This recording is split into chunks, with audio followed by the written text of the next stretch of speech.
Hello, everyone. I am live. Probably nobody's here right now because I am almost 20 minutes early, guys. But I am going to start probably right away because there's a lot to get through because I want to continue where I left off from the Suzanne Morphew case. I think I'm going to use Lauren's highlights because she does such a good job. She's like tweeting as everything's happening. So I was going through that, and I feel like she's like probably got hit all the main points. So basically I'm gonna start from, hey Alicia and Cement Shoes, what's up? Cement Shoes, what's up? I missed you. Good to see you. So I think I'm gonna start from, I think it's, what's the date? Let me see. It will be August 10th is where I'll start. And then we'll do, yeah, because that's where I left off from that last one. Okay, let me go back to StreamYard. So how's everybody doing? Oh, Mrs. Kurt Cobain, Mandy Hall. And I got another live tonight we're doing the Darley testimony, part 2. So come by. That'll be at 9 o'clock Eastern time. We'll continue reading the Darley testimony. So that'll be interesting. Hey, Casey. Faithful One, what's up? I know, Mrs. Kurt Cobain. How have you been? I missed ya. Hey, Mrs. Perez wants the facts. I love your name. Hey, by the way, I picked the winners for the giveaway. And I'm not even going to tell you who the winners are. I will if I have to, but I want you guys to learn because I think a lot of the members don't know where to go to look for member stuff. So that'll be a thing. I'll let you guys go see if you could figure out where it's at, so you guys know in future if I do anything members wise, you guys know where to go. But I posted the giveaway winners on the members community page is where all the members stuff is posted. It doesn't come up as like a normal video. It comes up in the community post. So go check out. I picked 2 winners. So if you haven't looked, go check it out. Because obviously the winners haven't seen it yet because it seems like only the mods have seen the video because I think you guys aren't aware where to find it. So go check it out, guys. And then if like a week goes by and the winners still haven't seen, then I'll email them. But hopefully I just want you guys to learn kind of where it's at in case you guys, if I do post things and you guys know where to find them. Hey, Gigi Ardeen and Sally Confused. Billy Jones, your picture cracks me up. Where did you get that? Your profile pic. That's pretty neat. Oh, yes, Insanely Confused. I'm so glad you finally get a live. I love when people finally get to make a live because lives are, it's almost like with lives, you have to be there live to really get the full experience. Not that you can't rewatch it, but to fully get it, the interactive aspect of the live, which is what makes live so special. You have to be there live. Sad Soul, what's up? I've been loving seeing you around now that I've been doing some daytime lives. Still not as much as I would like to, but I'm getting there. Oh, nice. Yes, thanks for joining. Yes, you will be in on the next one, and maybe you'll be the one. As long as I didn't lose any members, I needed one more member to get an emoji, which I think I'm going to do Summer's emoji. So hopefully you might have been the one that added where I could get I earned another emoji. So as long as I didn't lose more than I gained, then I should have earned one more. So thanks for joining. My goal is to get the emojis all of every case I've covered, every of the victims. It's just like almost like it keeps track of, I don't know what the right word is, keeps track of like all the cases I've done. And then if, I'm ever talking about them, you could put up a picture of them for support and stuff. So that's my goal. All right. So you get so many more people in your lives lately. Yeah. Do you mean like me personally? I have been. It depends. I think it depends on the case a lot of the times.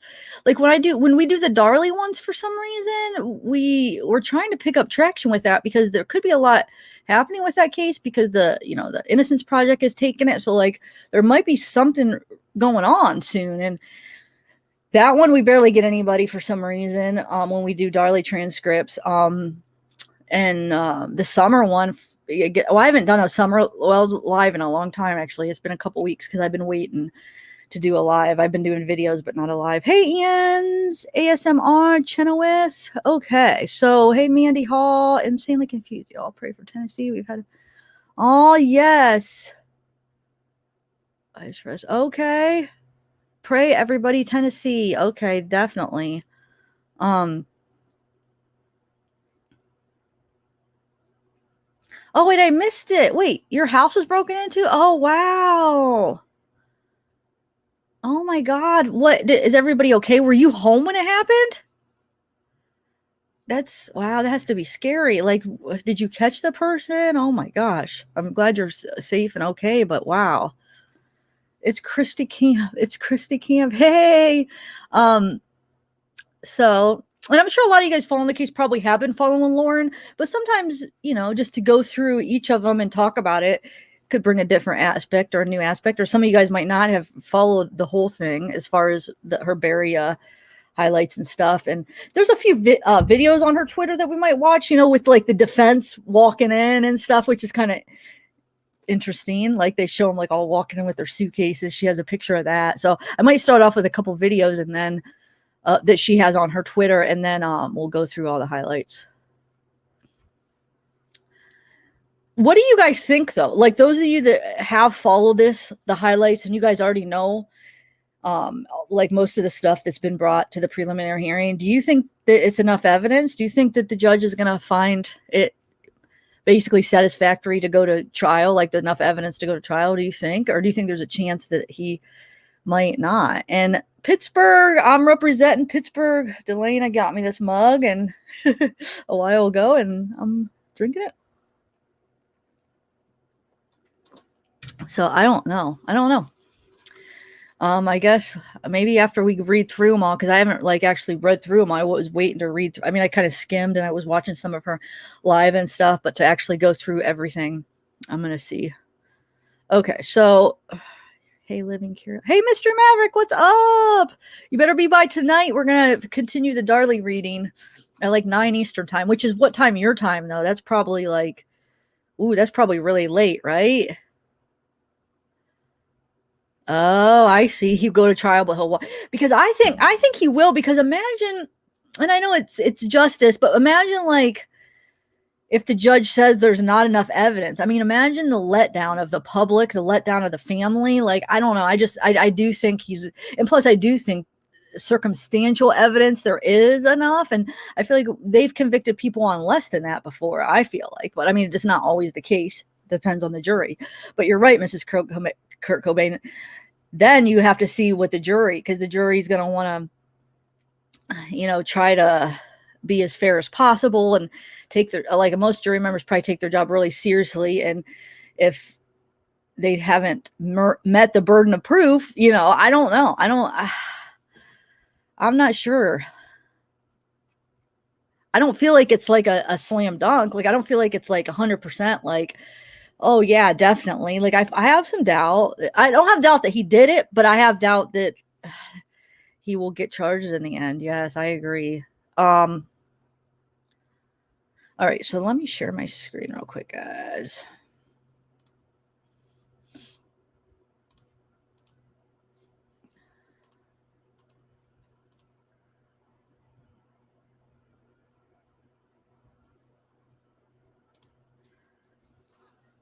All right, so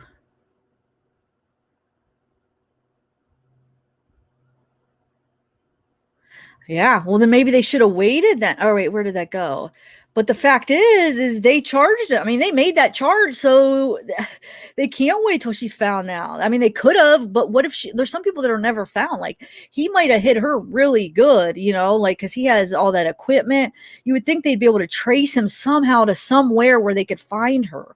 But, I mean, what do you guys think? You think they should have waited till they found a body? But the thing is the longer they wait to find a body, then the less powerful the other evidence is, in my opinion. The witnesses could disappear, things become less for sure, you know what I'm saying? I just feel like you're risking, and I think they waited a year. I mean, I think that was long enough. So I think they've searched everywhere, and they think that, man, they might not find her if we wait any longer. It's just they want to hit while, like, first of all, the public, the media. I mean, just, I don't know. I feel like I'm glad they waited, to do all their investigation a year, but I would be nervous if they waited any longer, in my opinion.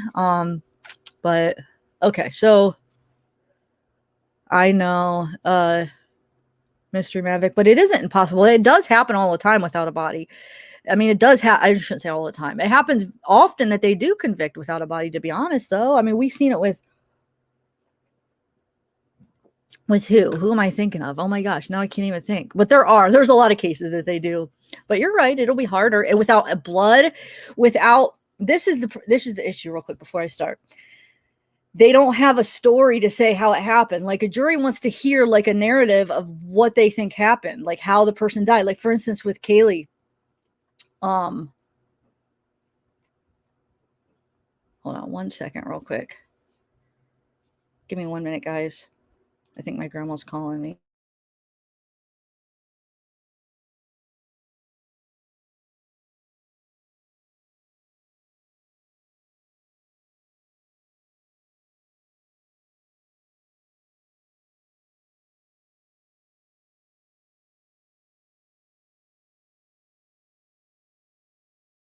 Okay, never mind. I thought my grandma was calling me because it's daytime and sometimes she'll come up and need me for something. Okay. So anyway, so yes, with Kaylee Anthony, that's what I was saying. Like, because they couldn't have a story of how it happened and the cause of death, and the jury couldn't put it in their head of, like, all the details, she didn't get convicted. And that's when I worry, because they don't have a story like that. They don't have a cause of death. They don't have the body. I mean, with Kaylee, they had the body, but, like, they didn't have the cause of death. It was too long to be able to determine. And I think if they would have had that, they could have charged her, or she would have got convicted. But because they couldn't say how she died, it was hard to say without a reasonable doubt that she did it in their eyes, I guess. So that's what makes me nervous with this, because they don't have a body. They have no story of what they think. Well, maybe they do. Maybe they have more than we think. But as far as what we've seen so far with the evidence, it's hard to think that they have a story of what they think happened to her, like, for sure. Like, I'm sure they are going to come up with a narrative of telling a story of what they think, probably. They better, because they have to have some kind of narrative, or they do. They have to, whoever tells the best story, they say, they have to believe that. If they can't even say, like, what happened, I don't know. And that worries me, guys. It really does. So maybe they do have something in their head that they're going with, like the tranquilizer gun cap. Maybe they're going with that theory. I don't know, but it better be strong. All right. So hold on 1 second.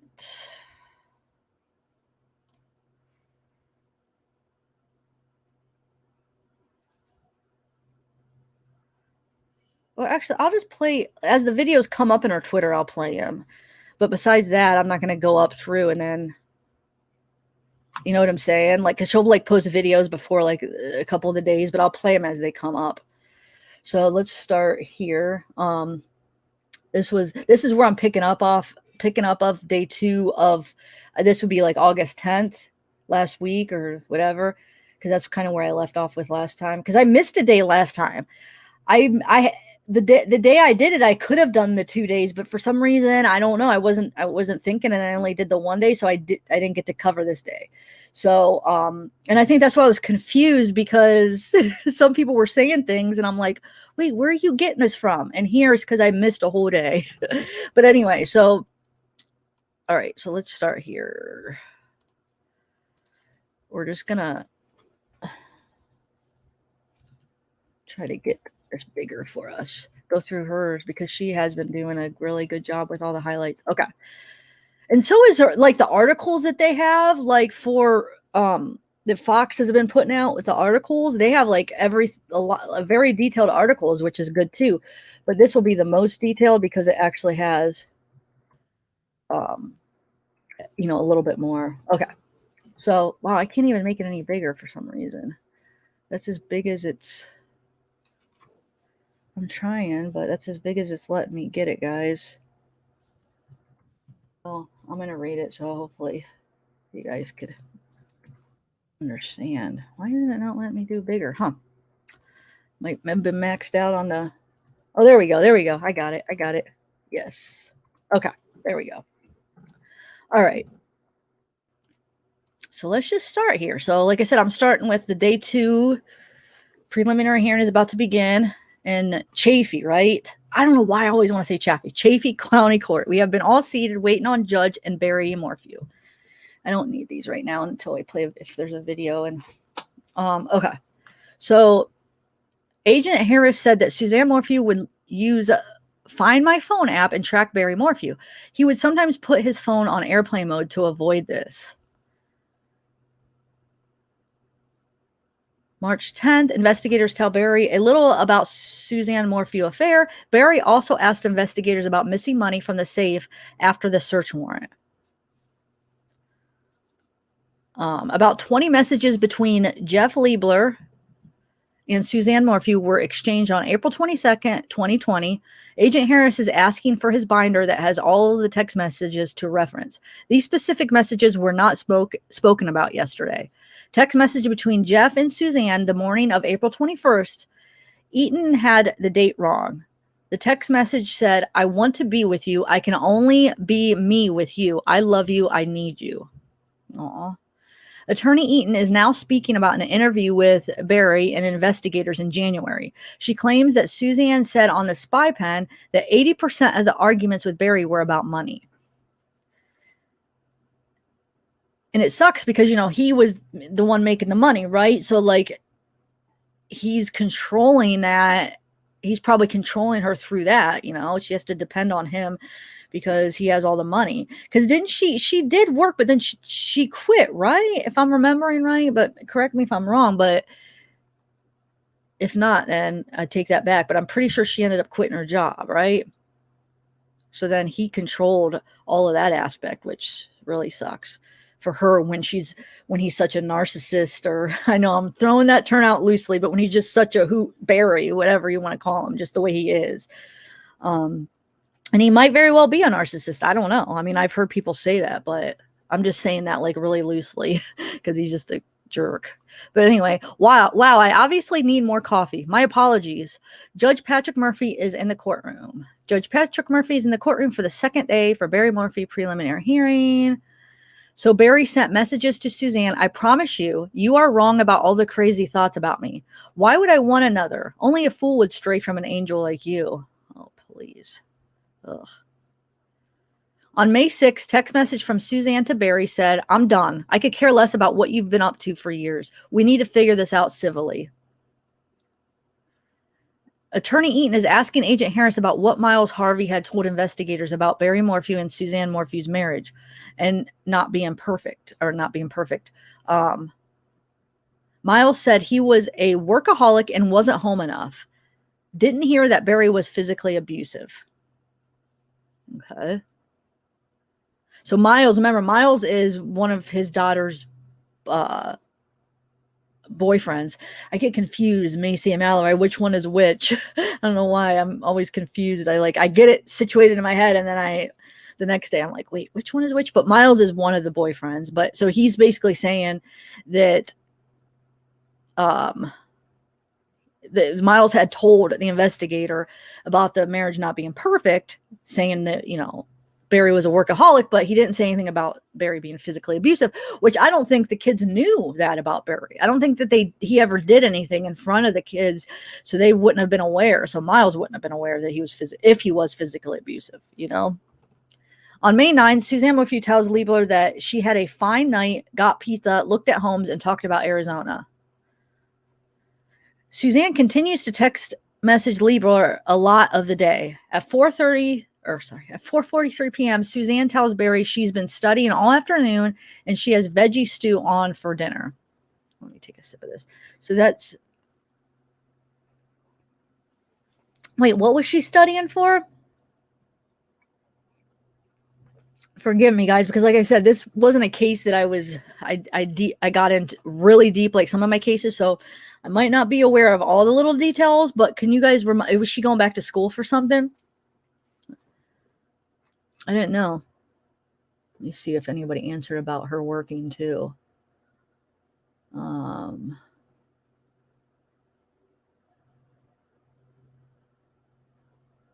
Oh, Megan Faramuska. Yes, let me, Mr. Mavic. I've definitely followed that one. That case was crazy. But I'm trying to see if, did you guys answer about her working? I don't see anybody. Language class. Okay. Oh, I did read about, you talking about the language class when she was talking about moving to Ecuador or whatever, Ecuador. I remember there's something in there about that. Is that what that's referring to? Or maybe they're just going to visit because she was talking about like moving there with Jeff, right? So she must have just been taking it anyway. Okay, so yeah, I don't see anybody answering if she worked. All right. Let me just continue and I'll look back in a little bit. Okay, so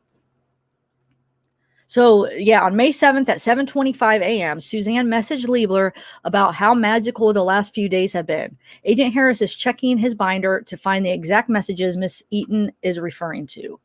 Eaton said, "We're going to move off the pizza." Wait, Eaton said we are going to move off the, like they're going to move off the pizza onto the next topic, I guess. On May 8th, Barry went and got pizza at Moonlight Pizza in Salida while he was out. Wait, why is that? I'm reading this in order. Yeah, because it goes from the bottom up. You would think that one would have came first. But anyway, so he went and got pizza at Moonlight Pizza in Salida. While he was out, Suzanne sent a message on LinkedIn to Jeff Lieber saying he is gone for a bit. Okay. Judge overrules the objection. In April, Suzanne Morphew opened up an account with Green Dot Bank and Royal Compass Management. Eaton asked Agent Harris, he had looked into this and he said he hadn't. The state is now asking Agent Harris more questions. Attorney Eaton wanted to speak about Suzanne's secret bank account. The state objects and says beyond the scope. She is now explaining.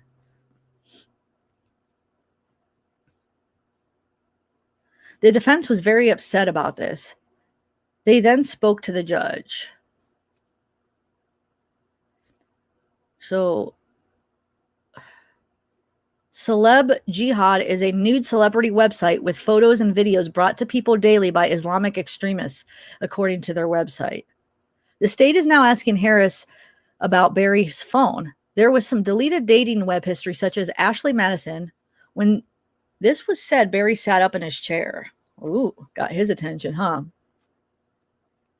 Hi, Heavenly Clouds. Nice to see you. Hey, California Thunder. Bridget, my mod. Thanks, mods, for being here. Sarah, thank you. If I missed any, I apologize. Real Gonzo, what is up? Marie Olson. All right, so sorry, I just keep looking back because I will periodically to chat with you, but also I'm trying to see if anybody answered about her working, but not yet. Okay. So when Holly Wilson asked Barry about what the last thing he had said to Suzanne before she went missing, and Holly remembers him stumbling and hesitating. Agent Harris is being asked about Holly Wilson in a conversation she had with Barry. Barry was accusing Suzanne Morphew of sleeping with a man in a basement in November. He allegedly told Holly, "If I find him, I will shoot off his balls and shove them down his throat."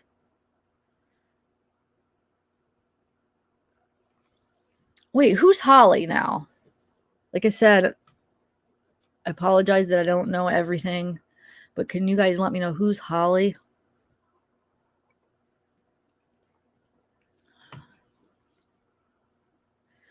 Agent Harris says this text messages is a significant step for Suzanne Morphew. According to Sheila, her best friend Suzanne hadn't come out and said it. According to Sheila, her best friend, Suzanne hadn't come out and said it until May 6th. Oh, Holly was a friend of Suzanne's. Thanks, Lynn. Yeah, it's a threat, Gigi. Definitely, yep. Is Gilly Gale here? Gilly Gale in the house. It's not a complete live without Gilly Gale. All right. Oh, okay. So the text message on May 6th that Suzanne sent Barry reads, "I'm done. I could care less what you're up to and have been for years. We just need to figure this out civilly." Barry had deleted, but investigators found it. Wow. So he deleted that. Agent Harris described Jeff as the opposite of Barry. He said Liebler was very complimentary to Suzanne. Harris said Liebler wanted to help support Suzanne get out on her own. Aww. Agent Harris is asked what Jeff Liebler was doing around May 9th and 10th. He was in Michigan working on a dock project, went to a hardware store to buy supplies, and checked with his credit card statement. On May 11th, Jeff texted Suzanne wishing her well wishes for her cancer treatment day. She also didn't respond, and that was allegedly Liebler's last message to her. Aww. On May 10th, Jeff had wished Suzanne a happy Mother's Day and knew it would be a hard day because she missed her mom. Suzanne never responded. Court is taking a short break. Barry Morphew allegedly left around 1:30, makes a few calls, checks out a job at Kim Jim's in Salida, then returned home around 2:44 p.m.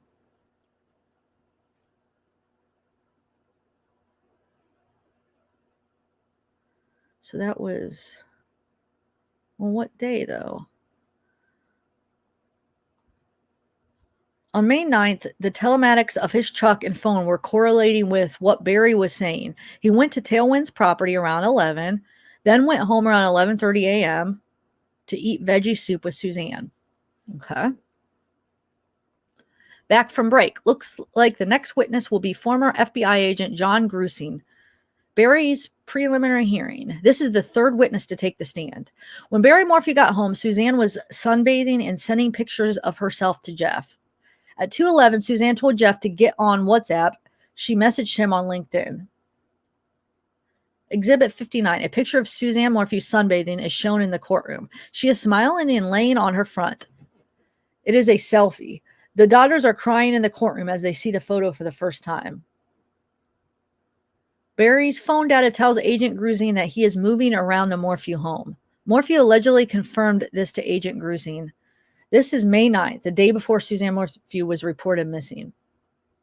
Agent Grusing asked what he was doing outside. Barry responded, "I shoot chipmunks. I have shot 85 chipmunks." And there's what the chipmunks thing was. And when people were talking about it in the last live, I was like, "What are you guys talking about?" I couldn't understand what, because I was like, that's not the information I have, but I was missing a whole day, so it makes sense. The chipmunks. That's crazy. 85 chipmunks, guys. Do you guys believe that? I mean, why? God, a little bit like exaggerate. And he's probably the type that, exaggerates his accomplishments to make him look better, right?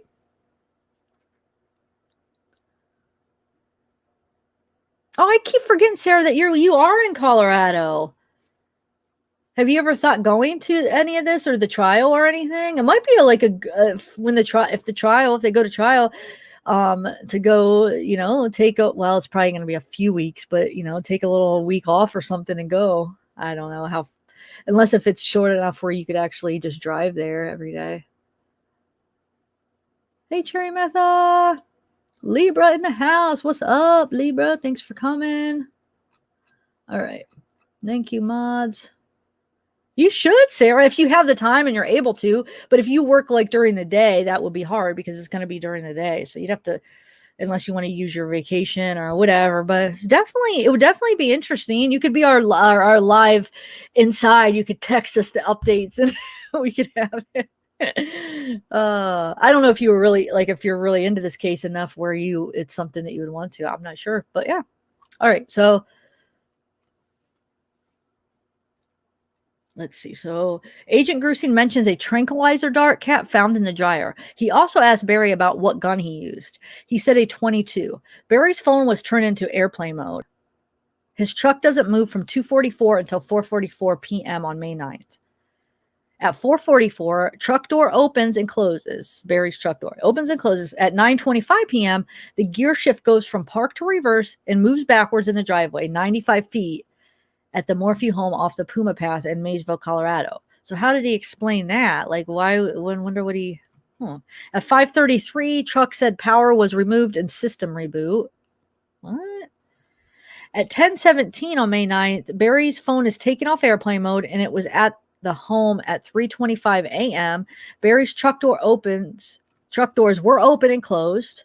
So at 3, they were open and closed. The phone moved toward where the bike was found, according to Agent Grusing. So what an idiot. Why would you take your phone? Okay, let's say he did plan this and he did it, why would he take his phone off of airplane mode when he was going to plant like the main piece of evidence, or even take his phone? You know what I'm saying? I mean, that's stupid on his part, but I'm glad he did, because it's another piece of evidence that goes against him, right? Anyway, at 4:31 a.m. on May 10th, Barry's phone went into airplane mode. His phone came back online as he is heading toward Broomfield. Around 5:37 a.m., he was heading toward Buena Vista. So wait, 4:30 a.m. on May 10th, his phone went to airplane mode. His phone came back online as he's heading toward Broomfield. Okay, so around 5:37, he was heading toward. Okay. On May 10th, Barry texted his mother, Shirley, Happy Mother's Day, before texting Suzanne at 6:10 a.m. You up? Happy Mother's Day, I love you. At 8:10 a.m., he stopped at an RTD bus stop in Broomfield off of Highway 36. Trash run number 1. Barry's truck passenger and driver's doors open. According to data, it took him 2 minutes to throw something away that was a few feet away from his truck. The state has pulled up a Google image of the bus stop in Broomfield. When Barry allegedly arrived at the Holiday Inn Express in Broomfield, he parked on the south side, doors open and close again, and he hoped someone would come in and out so he could get a free breakfast at the hotel. What? It must be he was hoping someone would come in and out so he could get a free breakfast at the hotel. So he was going to try to sneak in or something? Oh, that was his excuse. I see why he... I mean, you don't have money to just go buy a breakfast, but I mean, it's probably really wasn't what it was. He was probably throwing away something or whatever, but he's basically saying the reason he was parked there, right? If I'm understanding this right, the reason he was parked there is because he was hoping somebody would come out so he could sneak in and get a free breakfast. Am I understanding that right? Wow. Anyway, another Google image is being shown where Barry parked. Attorney Nielsen is asking for a copy of the image. The state is saying the images are in discovery. The judge's secretary is running off to make a copy.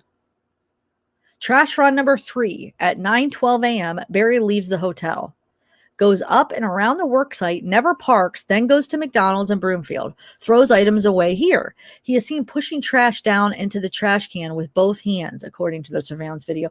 These are some good pieces of evidence right here. I mean, because why, but I guess he could just say it's for work stuff, but it's too bad that they didn't get it in time where then they could go to that trash and see what was in there, that they didn't have the surveillance in time, or the security footage or whatever, because that would be awesome if they were able to get whatever it was.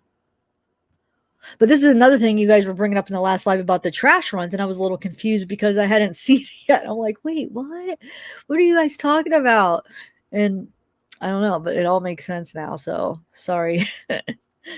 I don't think I even questioned you guys. I was just like, I'm not sure. I didn't see that anywhere. Dumpster diving, yeah.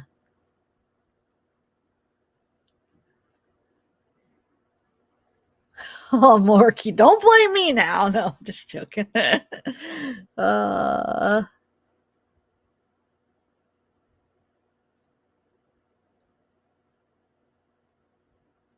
right.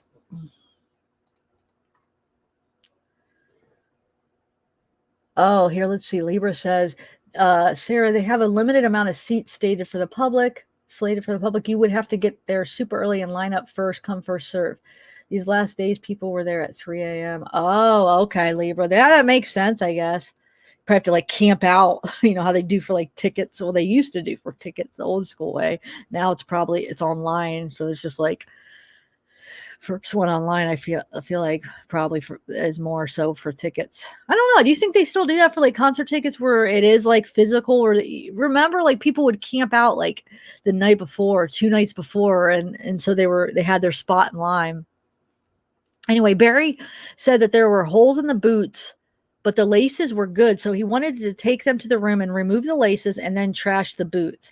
Photos of this from the hotel surveillance video are being shown. Trash run 2. When Barry first arrived to the hotel, he had another trash run. Barry said he did, but didn't remember what he threw away. So he said he did have a trash run, but he didn't remember. There was no video to be collected on the south side of the hotel. Agent Grusine asked Barry what he threw away, and he couldn't remember. He then went to a car wash and a men's warehouse parking lot. Car wash? Did he wash the inside of the car? I mean, that's kind of suspicious. Clean out the inside that day, like that important day. Cleaning out the car? Huh. Yeah. I don't know. Maybe all of this added up together is going to paint a picture of guilt. Enough, I mean. So trash number 4. He spent the most time at this trash run at Men's Warehouse, 40 minutes. His truck data opened and closed. This is in Broomfield. Trash run number 5. FBI has a video of Barry mentioned to investigators he had thrown away tranquilizer material. That is the only thing he would say that he threw away. Huh. Barry returned back to the hotel with a large notebook with papers that are messy.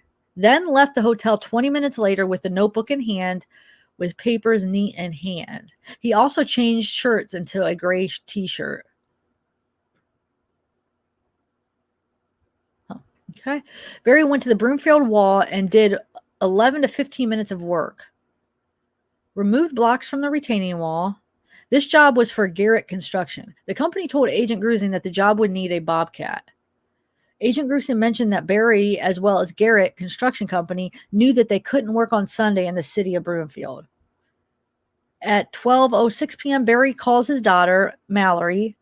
At 3:30 p.m., he texted Suzanne to call him. At 5:15 p.m., he got a call from Mr. Ritter.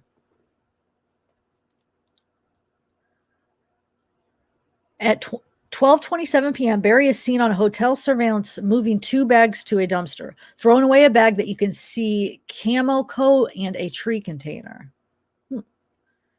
Exhibit 50, a different angle of a surveillance camera showing Barry carrying the items to the dumpster. He is seen walking with his hands in his pockets with his head down as he walks away from the dumpster. At 12:42 p.m. until 5:55 p.m., Barry does not leave his hotel room in Broomfield. This doesn't match the statements he gave investigators early in May.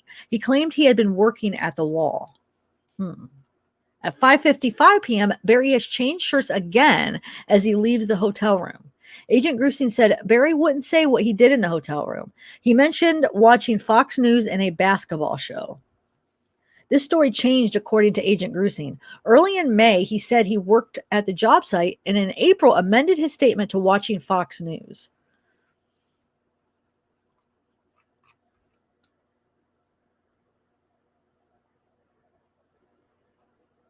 Sorry, just checking in with chat.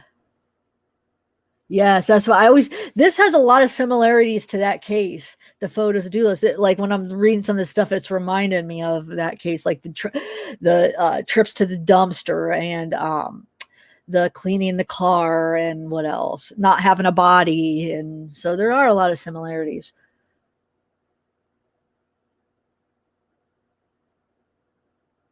Oh, really? Wait, not sure I spelled it correctly. It's the one who interviewed NK. Yuck. He apparently interviewed Morgan on this case.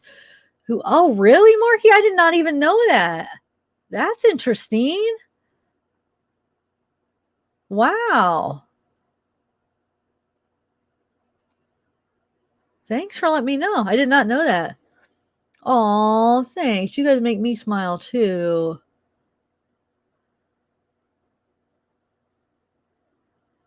Libra energy drinks will be your best friend. All right. Yeah, that's a good point. Oh, Nancy, yes, good point. Maybe watching the news to see from Well, this would have been before she was reported, right? Though. Evidence. Good point. Good question. Good question. Does anybody have an answer to that? I think that they could because he wouldn't have been technically tried yet, right?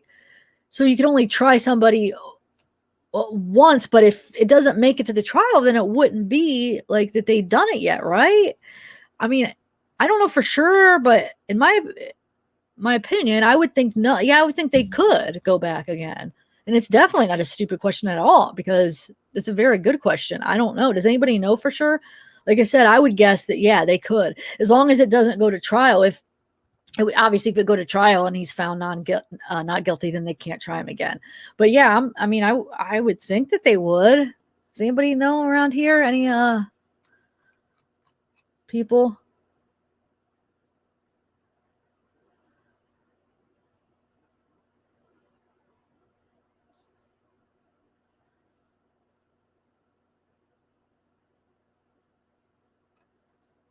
Yeah, everybody is kind of, I think, agreeing that, yeah, I'm sure they could. Yeah, I agree, because they didn't try him. It didn't even get that far. So, but no, it's definitely not a dumb question. That was a really good question. Okay, so after 6 p.m., Barry takes multiple trips in and out of the hotel entrance, bringing in tools. Asked the front desk person if it would be okay to leave them for his workers who were coming later. These were hand tools.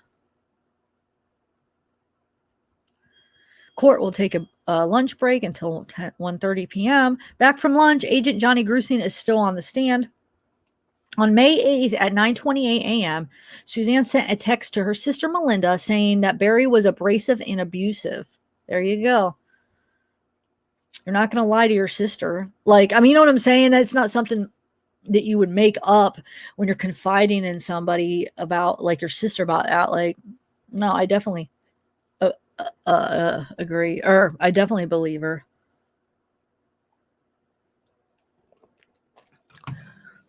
Now, there's different forms of abuse. So does she mean physically, mentally? I don't know. But Agent Grusing spoke with Sheila about Suzanne's list. More examples of grievances, concerns about recovering from cancer, with Barry still in the picture, concerns about cameras in the garage, accusing Suzanne of boyfriend. They spoke with Barry about this. Exhibit 56. In Barry Morphew's preliminary hearing, this is the text message he had deleted off his phone from Suzanne. The text is from May 6th at 10:13 a.m. There were only 2 messages that were swiped, deleted. So, and this was one of them, they're saying. Multiple calls between Suzanne and Barry were sent back and forth to each other Friday morning at 10:55 a.m. Barry sent a text, "I love you, Suzanne." So that was what, on Friday morning. Okay, so a couple days before. On May 8th, Suzanne sent a picture of Barry standing outside Moonlight Pizza waiting for pizza to the girls. The girls are in Utah on a road trip. Between 8 and 9 p.m. on May 8th, Suzanne's Facebook codes were reset. She friend requested 23 people in total. 20 were men. Investigators asked Barry if this was him, and he said no. How interesting. 20 were men. So what is it, to make her look like, you know what I'm saying? Make her look, well, this picture that he's trying to paint, that, you know, she was the one, well, cheating. She was, but she, maybe that she took off and left, or whatever he's trying to say. I mean, I don't know. What do you guys get out of that? To make it look like that she was the one kind of irresponsible in her marriage, or I can't think of the right word that I'm thinking of, or the right description of what I'm thinking about, like his motive for doing that, about requesting 20 men to make her look a certain way, you know. Suzanne sent messages to Sheila Oliver about her daughter's wedding the next day, and also maybe to show that she was still alive, and maybe she wasn't. I mean, it could be something like that to show, but why request the 20 men? That's what I'm saying, because he could have just been active on it, sending messages. But the fact that he requested like 23 people, like friend requested, I mean, what was the intention there, you know? So Suzanne sent messages to Sheila about her daughter's wedding the next day. Okay. So on May 9th, the text messages, 9:50, Barry says, "Want to go on a hike?" At 9:52, Suzanne says, "Where?" There's no response. Later on, asking about summer tires on Range Rover. So wait, he asks her, you want to go on a hike? She says where. He doesn't respond. So then she later on says, asking about summer tires on a Range Rover. 10:36, want to meet to hike. So now she's asking him, you want to meet to hike? 12 minutes later. And then Barry says, no, coming home. And she says, get hot tub stuff. So why even ask her to go on a hike? And then she's like, yeah. I mean, she's basically probably saying, yeah, where? Like, want to go? And then he doesn't respond. Want to go? Want to meet? And he doesn't. No, I'm coming home. I mean, what a jerk.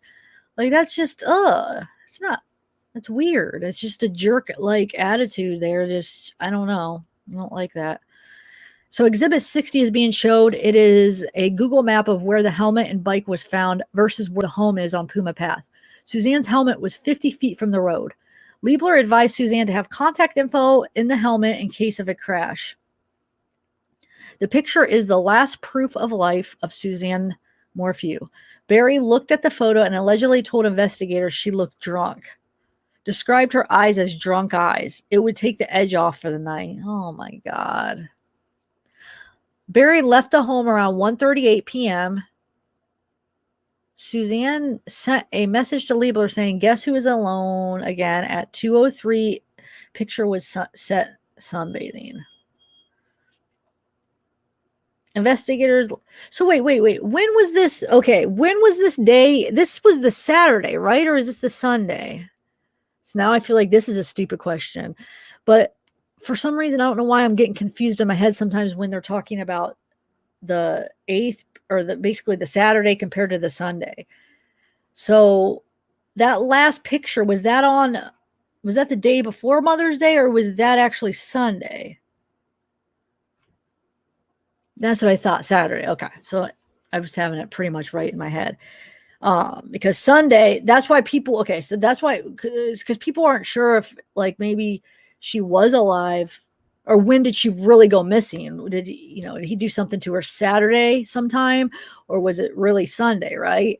Oh, thanks, Morky Mamba. Thank you. Yeah, I appreciate that. Aw. Okay, so Saturday, so that's when, yeah, so he leaves and she asks him, oh, and she talks to Jeff. Okay. Thanks, guys.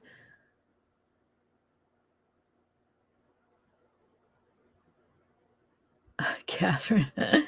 Nope, he isn't. Hey, Ronan the Accuser, what's up? And thanks, Nancy, for answering that.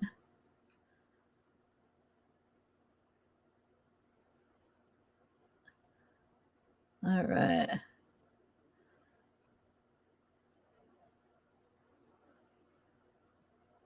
Oh, wait. So also a distraction for other people to look like they could have been involved because of affair with her or whatever. Yep, that's what I was thinking, Melly. Yep, was here. Melly was here.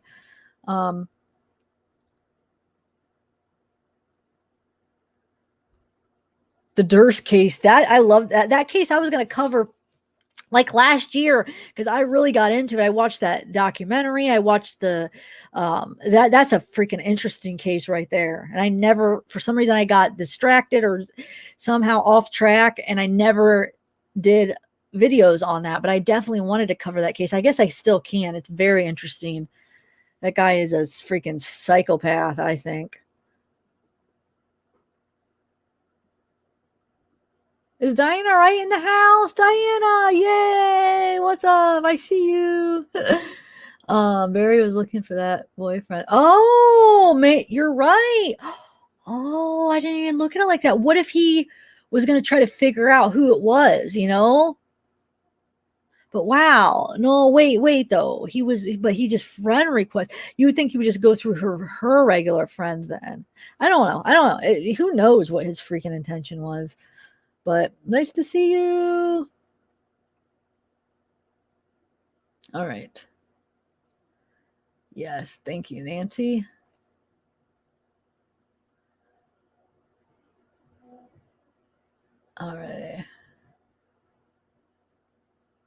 Yeah, I agree. He just, all right. I'm going to get back to reading. Hey, Mr. Tomato Head. I love your name.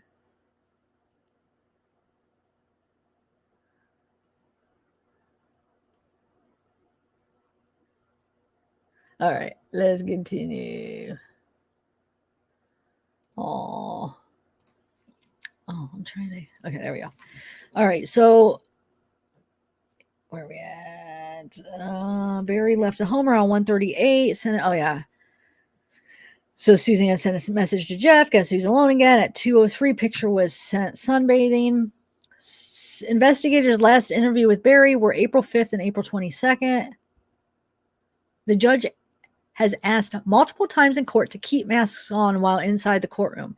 Barry had to pull his mask above his nose. Of course, him. Oh, typical narcissist if he is. I mean, like thinking he's above the law or above. Oh, he doesn't have to do it, right? No, I know I'm being silly, but all right. Sorry, gang. They are showing things on the computer that are too small to read. They're going over the Celebrate report extensively. District Attorney Linda Stanley has not questioned a witness today.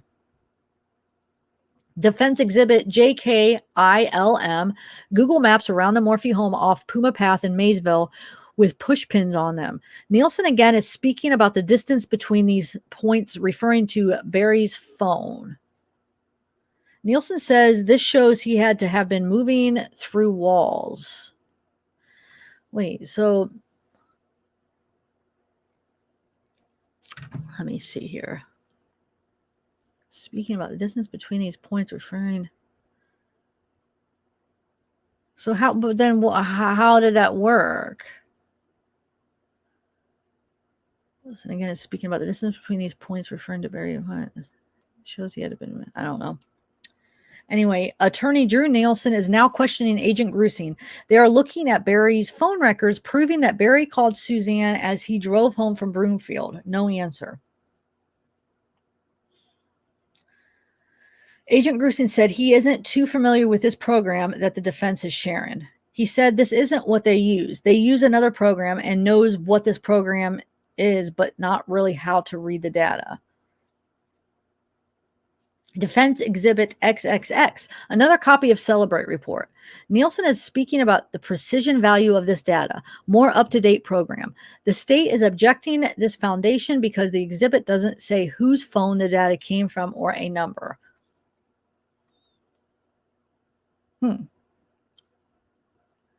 Judge allows this exhibit. If you were wondering, Agent Johnny Grusing is only the third witness the prosecution has called to the stand. They were planning to call 8 for the first 2 days of Barry Morphew preliminary hearing. Exhibit T is admitted. It is a copy of the Celebrate Reader's Report with precision value with Nielsen points was info in the affidavit. Which Nielsen points out which Nielsen points out was info in the affidavit, but didn't have the precision values the defense would like to add. Okay. Here's report with precision value, which Nielsen. All right. Exhibit T is admitted. It is a copy of the Celebrate Reader's Report with precision value. Oh, same thing, which Nielsen points out was info in the affidavit, but didn't have the precision values that the defense would like to add. I'm back in business. Don't fret. It sounds like we are about to go into a break for 12 minutes. I'm having difficulty with my internet. Trying to use my phone now, so tweets will come slower. Hopefully I can get the things fixed soon on my computer. On page 6, Barry's truck stays in the same coordinates at 4:44 p.m. until 9:25 p.m. Parking light events on page 7 doesn't change the coordinate of the truck. 6 odometer events on May 9th and 3 odometer events on 10:04 a.m. and 10:06 a.m. are around the same of 2 parking lights events. So wait, truck stays in the same coordinates. Okay, 4 to 9. Parking lights events. Change it. Okay. Huh. $3. All right. Defense Exhibit GG, list of events comparing the door events to the light events on Barry Morphew's truck. Court is back in session for Barry preliminary day 2. Agent Grusine is still on the stand. Attorney Nielsen is cross-examining him. There were 19 miles that were unaccounted for when Barry went to Broomfield. Nielsen said that Salida stove and spa trip could account for 18 miles. Okay.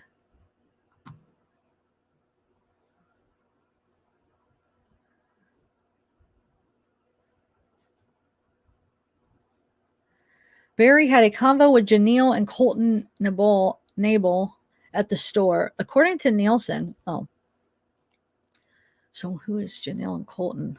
She is questioning Agent Grusine on his timeline. On May 8th, Morphew sent a message to Colton around 1:18 p.m. about getting his hot tub fixed. Asked when he could come out to the home. All right. According to an employee at Salida Stove and Spa, Nielsen said from an interview with investigator Derek Graham, Barry Morphew visited on May 9th between 4 and 5:30 p.m., that there was nothing unusual about his demeanor. Okay. Nielsen is going over the truck data again with Agent Grusine. Burla report from 3:25 a.m. to 3:49 a.m. A total of 7 door events and 6 parking light events. Indoor lights are also considered as parking lights. At 2:45 p.m., Barry did something terrible to his wife and then went to get his hot tub fixed. Nielsen asked. Agent Grusine responded, I don't think their timing is accurate, referring to Salida Stove and Spa. All right. Agent Grusine's theory is that Barry Morphew did something to Suzanne when he got home on May 9th, chasing Suzanne around the home while she is conscious. The pushpin map that they presented said it isn't possible for him to move at 45 miles per hour, according to Nielsen. So, hold on a second. Let me think about that.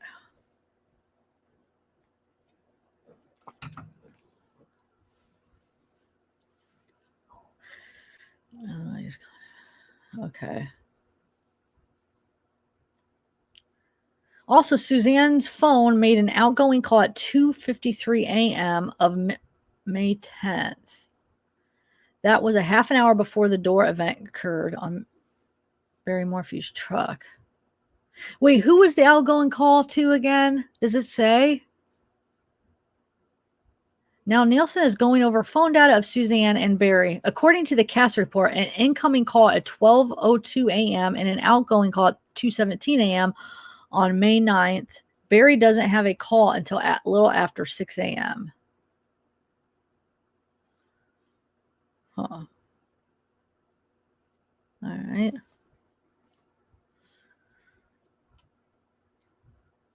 At 6:56 a.m., sent 2 text messages to Suzanne. You up? Happy Mother's Day. I love you. Do you think there's time to dispose of a body in that time? Nielsen asked. No, there is not, Agent Grusine replied. Barry's first interview with Com Walker, Morphew claimed on Sunday morning he set his alarm for 4:30 a.m. He had already loaded the truck the night before, left the driveway around 5 a.m. Nielsen said the first May 9th event is at 6:46 a.m. Start time airplane mode. Off event may have been triggered by something, according to CAS report. Could be mean that he is coming out of an area with poor service. Okay. Defense Exhibit FF, information about airplane mode that investigators showed to Barry. On March 5th, Agent Grusine showed Barry a list of the times when he used airplane mode. Nielsen is asking if GPS can still be tracked. He replied it can. Oh, okay. So I was wondering about that. I was going to ask if you guys knew that when it's on airplane mode, if it can be tracked. So it still can be. Okay. So I wonder why he was putting it on airplane mode. Maybe he thought it couldn't be. I don't. What do you guys think? Yes, you definitely do. It's very interesting. You could watch. There's like a documentary on him. There's like a movie made about the life of him. It's definitely, there's a lot to watch on him, and it's definitely interesting. And like I might end up talking about it. Like I said, I was gonna do it like a year ago. I got all this, did all this research and looked into it all, and yeah, I'd recommend it. Okay, so it doesn't say Libra. Okay, that's what I was wondering if they ever say, huh? The state has been objecting to many questions due to repetitiveness. The judge agrees. Nielsen continues. All right, let me.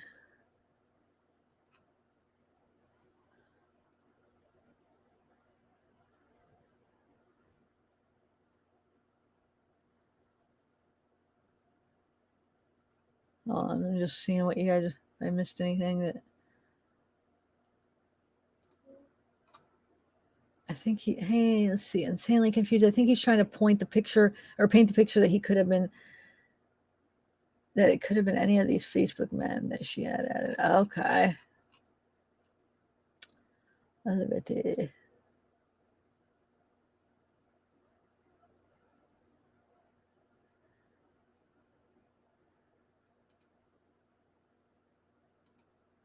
Oh yeah. Hey, Cherry Method. Did I say hi to you yet? All right. Verizon records show Barry's cell phone at 7:19 a.m. on May 9th receiving a signal. Nielsen asked, "Can a phone receive a signal in airplane mode?" Oh, I thought it just said it can. Oh, just a signal. Okay, never mind. Grusin said, "I don't know."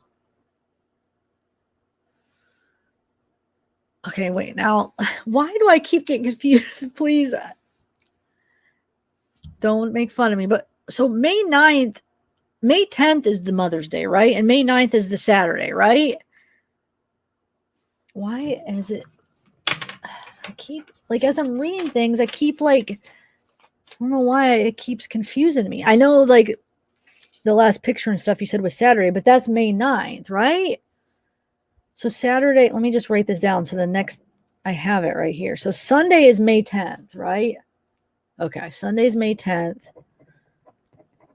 And then Saturday is May 9th. Okay. All right. Thanks. Just want to make sure I'm seeing it right. Defense attorney Nielsen is poking holes into Agent Grusin's evidence of when Barry put his cell phone on airplane mode on and off, which is mentioned in the sealed arrest affidavit.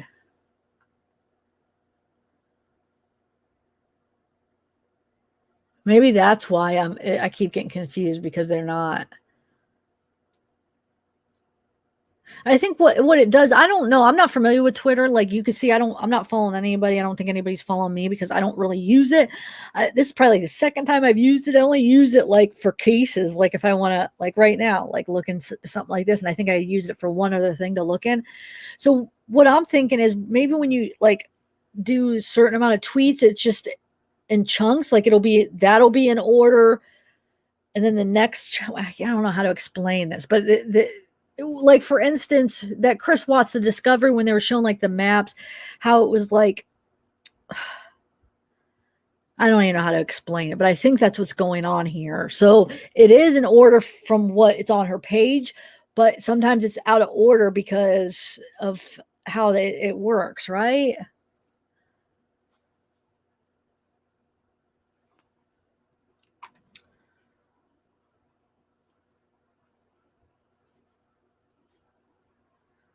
Okay, so but see, here's the thing. I think they're saying they're poking holes because they're saying like, oh, we're now maybe I'm wrong, maybe I'm not understanding this right, but aren't they saying that they're so the defense is trying to say that, or the state is trying to say, oh, he put it on the airplane mode maybe to hide his GPS or something, and the defense is like, well, no, you could see like it still could be tracked. But it doesn't matter what the reality of it. What matters is what he thought, right? If he thought putting it on airplane mode will make it non-trackable, traceable, then it doesn't matter if it is or isn't. His intention was to put it on so it couldn't track him. Why did he put it on at that time?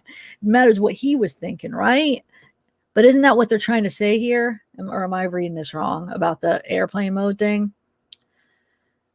Because I think if he did put it on it in critical times, he probably did think that, oh, it won't be able to track my phone when I put it on airplane mode, is my guess. So if he thought it, just because he was wrong, doesn't mean that it's not important. All right, so. Oh yeah, Nancy, you're right. So maybe not. So what him put in airplane mode, what do you guys make out of that? Do you think it had nothing to do with him trying to hide something, or what other reason would somebody put it on airplane mode? Like, wonder why he was doing that. What do you guys think? Because maybe I'm not even picking up maybe I'm making something out that's not even really what they're talking about. I don't know. Anyway, sorry, let me just continue here. Nielsen asked to have a break for the day, but the judge said no, we must go until 5. Well, yeah, because the state wants to get as much. They had to cut back. I heard some of the stuff they basically couldn't get everything in. They had to, didn't they have to cut back on the witnesses and stuff. So yeah, it's no, Nielsen wants to end it, and they barely have enough time to get everything in. All right.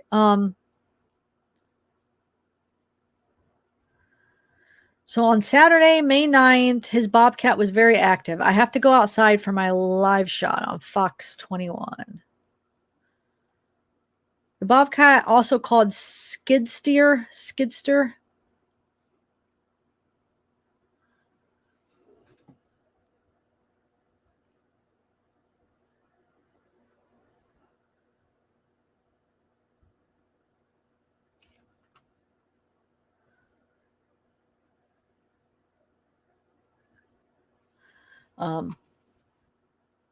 So what is actually a skid steer? Let me see. Let me get a picture of it, because I don't actually. I should hold on, just so I could picture what it is, because I don't even know what it looks like. Let me see if I could get a. Oh, okay.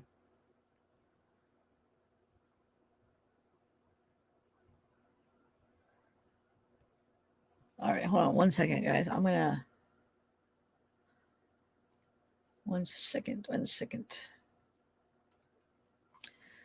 I am gonna bring that up.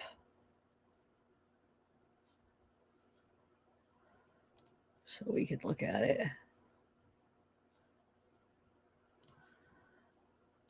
So you guys could get a picture of what one looks like if you guys don't know.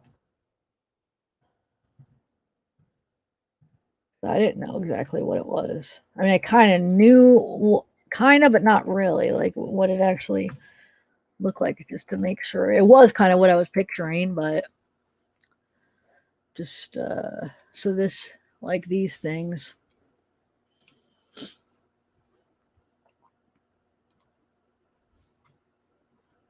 See if I can get one that's. So this is what the whole bobcat thing that they have been talking about. God, I mean, think about. He had the tools to hide a body really good. You know what I'm saying? He had all this equipment. Okay, so let's get back. So on Saturday, think about that. We see what the capabilities of that piece of equipment. And Saturday, May 9th, which is the day they think that it all happened, his bobcat was very active. I have to go outside for my live shot. Okay, so that was very active. The bobcat, also called the skid steer, on page 41 in the affidavit, it states Barry was not connected to Suzanne Morphew's disappearance. Okay. For those who are wanting more information about this job that Barry allegedly did on Mother's Day, May 10th, 2020 in Broomfield. I did an investigation at the job and you're going to watch it here. Huh. The only thing is let's watch this later because I'm still having the issue because the way I shared the screen, it doesn't share the audio. So I would have to, I could probably bring it up on the other computer and share it. I don't know. What do you guys think? At the end or try to watch it now? Let me see if I bring it up on this one real quick. Where I could actually share the audio without resharing. Give me 1 minute. Oh, it's making me sign in. Oh.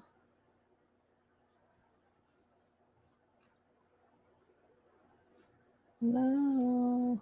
I just want to, I don't know. What do you guys think? What do you guys want to do? Watch it now?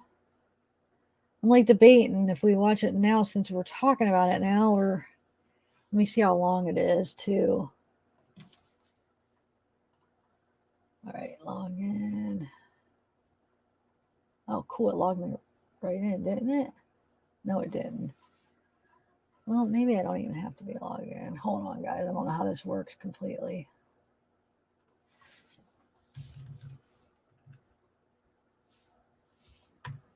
Come on.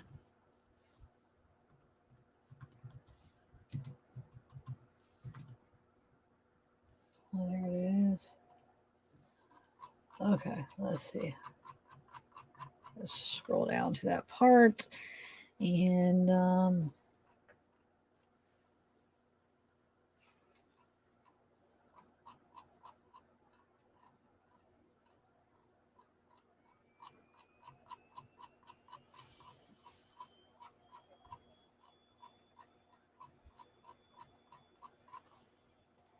give me 1 minute, guys. What do you guys think? Let me see what you guys think if you even want to do it now. I'm not sure. Like, here, let me just do a skim just to see like what is this about? Is it actually even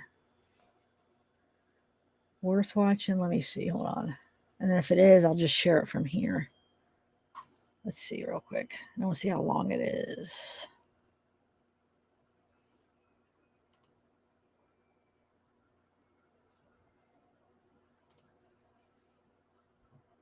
This might be interesting, actually. I don't know. What do you guys think? Yeah, I think this is interesting. She just is explaining it. She's just sitting there explaining it. It's 14 minutes, but we'll just let's start watching it. I think it could be interesting to watch. All right, so give me 1 minute. Let me bring it up on my other screen and we'll share it.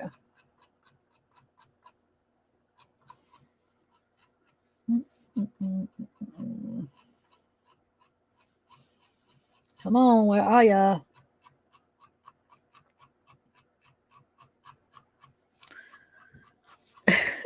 Sorry. Oh, I gotta scroll all the way down and find it. Find it. Of course, I just passed it. Because it's not. Where are you? Where are you? Where are you? I don't want to pass it again. It's going too fast. Come on. I'll probably go downstairs and get some water and watch it on my phone. Okay. Bring it up. And then you guys have to let me know if you guys could hear it. Share audio. All right.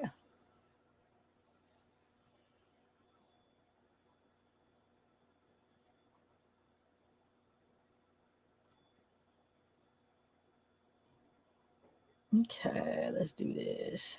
So that's added. Gotta add. No, add this one. All right. I'm getting there, guys. I'm getting there. Just All right, here we go. So we are going to watch it. So like I said, make sure you guys could hear it. I'm going to start it now. Why was Suzanne Morphew alone on Mother's Day? Where was her family? What did her husband do Sunday? If he worked, with who, doing what, where, and when? So many of you guys could hear it, right? Just say yes real quick. I just want to make sure, and then we'll continue.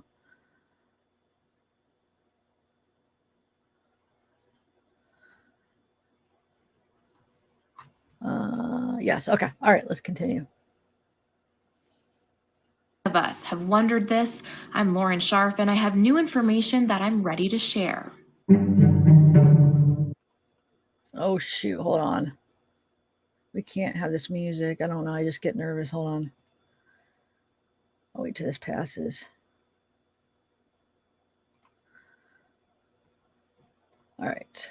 When I first looked into the case of missing mother Suzanne Morphew in Chaffee County, one of the many questions I had was, where was Suzanne's immediate family? Where was her husband and the kids, and why weren't they together on Mother's Day?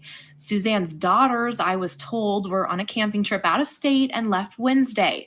Barry, Suzanne's husband, was away working in Denver. Many question whether or not there was even a job in Denver, or was it made up? I can confirm that yes, there was a job in Broomfield, Colorado. After speaking with Morgan Gentile and Jeffrey Puckett, cross referencing with them and public documents as well as folks who live in the area, I learned where the Broomfield job was. That Barry told me he had to do prep work for his employees on Sunday and left Suzanne in her bed at 5 a.m. Another question came up. How did Barry in the lawn care business in Salida get a job 162 miles away in Broomfield? That's about a 3-hour drive. Does the company who hired Barry have connections in Salida or Indiana, where the Morphews used to live? I've learned that the companies involved do have connections to Indiana and of Purdue University, where Suzanne and Barry attended. Those questions led me to this information and an interview with a worker for an Indiana company. I've been asked not to share the identity of this worker in Indiana. The general contracting company called Garrett Construction LLC hired another Indiana subcontracting company called EA Outdoor Services LLC, who then hired Barry Morphew to put up 2 retaining walls next to the Northwest Parkway in Broomfield, Colorado. EA Outdoor Services president Tony Miller, who hired Barry for the walls, is a lifelong friend. This worker who I spoke with said he knew nothing of Barry Morphew until Suzanne went missing and learned that he was allegedly working for them the day she went missing. None of the public documents I dug up for this job ever mentioned Barry Morphew. Here's video of what the walls look like now. There's a slight curve in the more eastern wall, and the longer western wall is straight. Guess what? It's less than a mile away from the Holiday Inn Express and Suites where Barry checked into and where Morgan Gentile, Jeffrey Puckett, and Cassidy Cordova stayed at. A 2-minute car ride.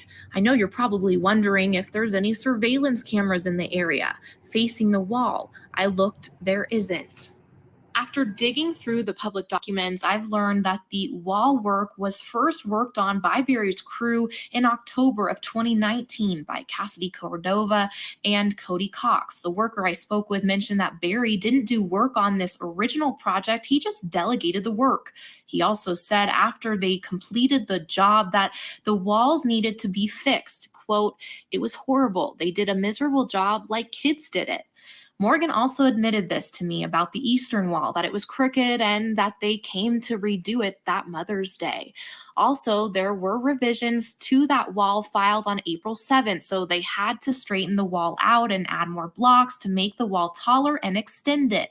The second wall revisions weren't filed until July 9th.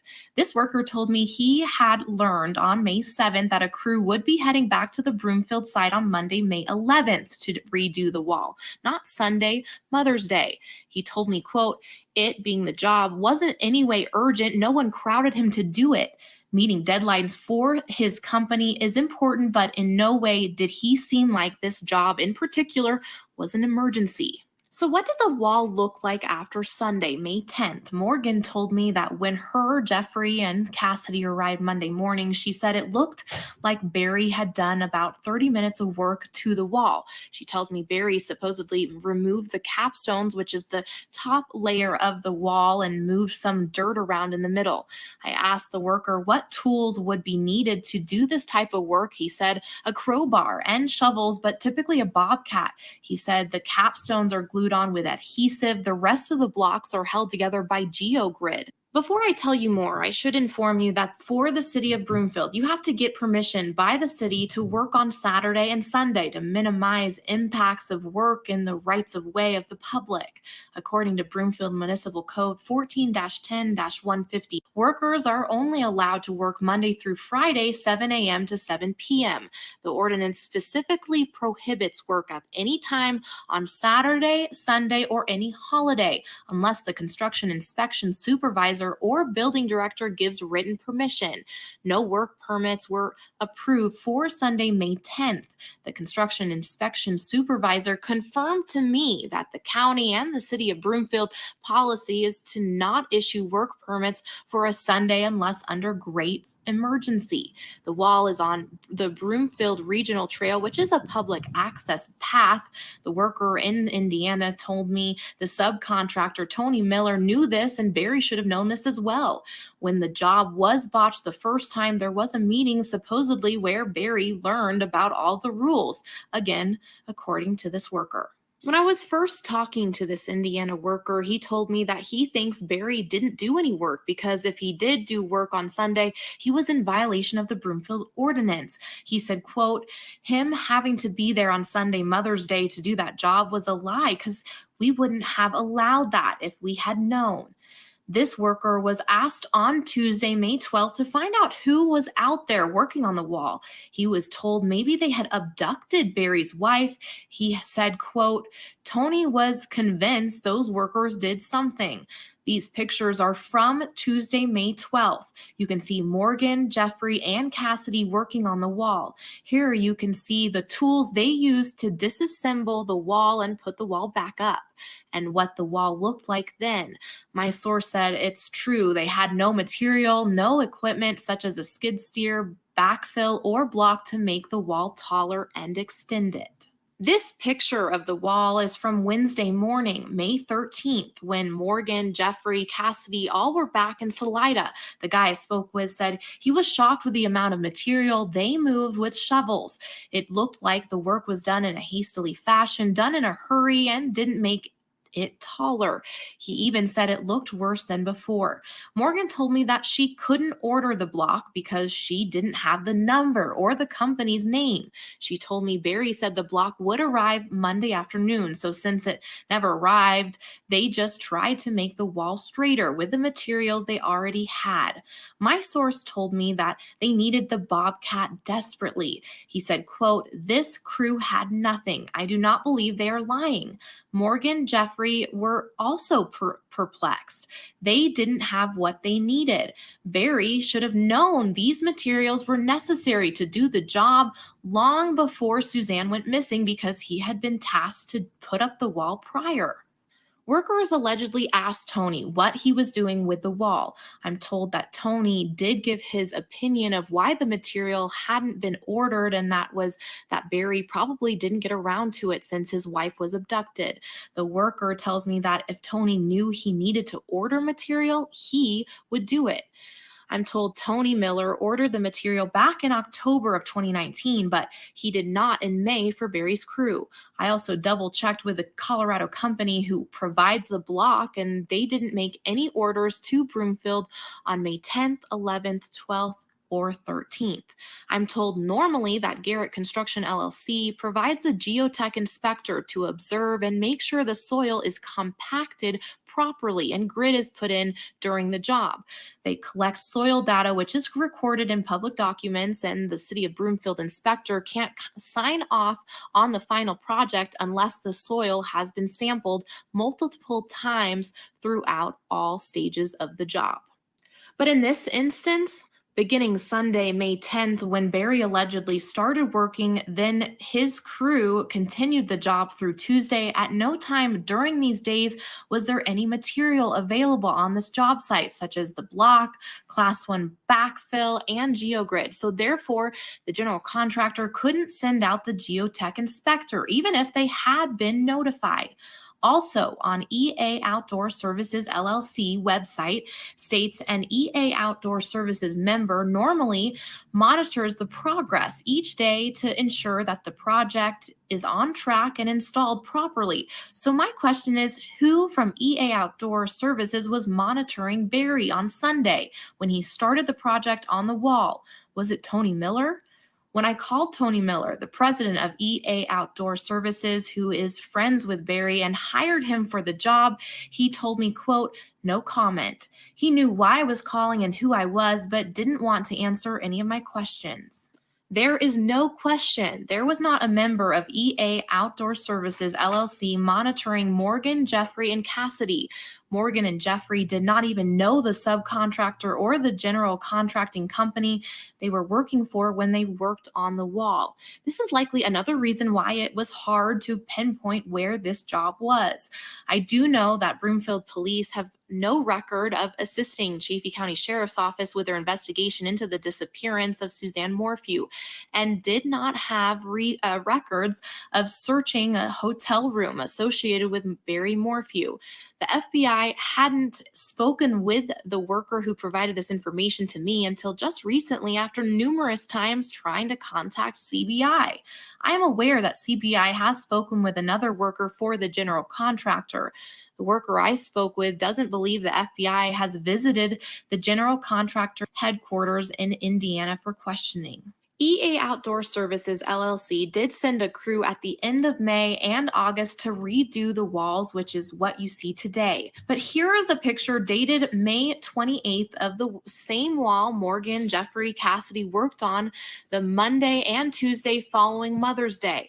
This was taken by the geotech inspector. You can see the backfill behind the wall is removed. My source said that the subcontractor did remove the backfill behind both walls, but they did not remove the original footing. The footing goes below the first course of the block under the wall. It is supposed to be a compacted base. It's like a foam to help the wall from falling forward. This worker described it as a trench in the ground 1 foot deep and 2 feet wide, and he tells me it hasn't come out till this day, and it hasn't been searched either to his knowledge. He said, quote, "I would have hoped that they, being CBI, would have brought the dogs and checked it, but I don't know if they did that. I don't believe they did. They never looked to my knowledge in that area. He thinks they need to go back if they haven't." Again, since the job had mostly been completed in that area, there were no cameras looking at the wall at that time. Typically, the general contractor would put up a construction monitoring system on a pole, but it was removed before Mother's Day. So therefore, there were no pictures or video of work being done on Sunday. The status of EA Outdoor Services LLC was under delinquent status with the Colorado Secretary of State since September 2019. The status of Barry's business, Sunset Farms LLC, was also delinquent at the time of fixing the wall. It had been delinquent since January 1st of 2020. Barry cured his delinquent status on May 25th, just after the FBI dug up the property east of Salida for 3 days. So another question I had was, did Barry get paid for the wall job? I was told the total of both walls were about a $70,000 gig, and Morgan told me that the one they worked on to fix was a $30,000 job, which is the exact amount on the permit. I was told that Barry never invoiced for the work, but paid Morgan and Jeffrey. My source told me that Barry delegated his work to the original crew back in October of 2019 and didn't take an active role in that job, but on allegedly Mother's Day, he did, working all day alone. My source said, quote, "None of it made any sense at the time, and it does not today." That's the latest scoop with Lauren Scharf. If you have more questions, post them below and I'll try to answer them. Or if you were a witness to the work Barry did on the wall Sunday, please comment below too. Let's keep this conversation going and help find Suzanne. If you liked this video or didn't, let me know. Like, share, subscribe. Thanks for watching. See you next time.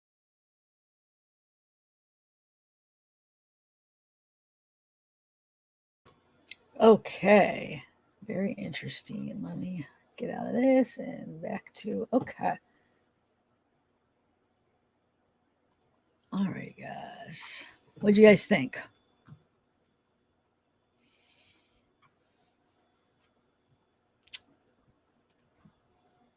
Okay, let me continue here. Continue where we left off. Oh, hey, love me like music. 7. How are you? Marcelozzi. Man, it's been so long since I've said your name. I'm a little rusty. But so glad that you're here. Yay, we missed you. Yes, we did. Yes, we did. All right. How have you been? Everybody say hi to Marcelozzi. Oh shoot. Anyway, all right, so let's continue here. The boat today. What kind of boat do you have again? Is it like a speedboat? I mean, man, I haven't been on a boat forever. Oh, jet skiing and boating. I'm Sandra. Okay. Oh, trying to get in the last bit of summer in, huh? All right. Are we just?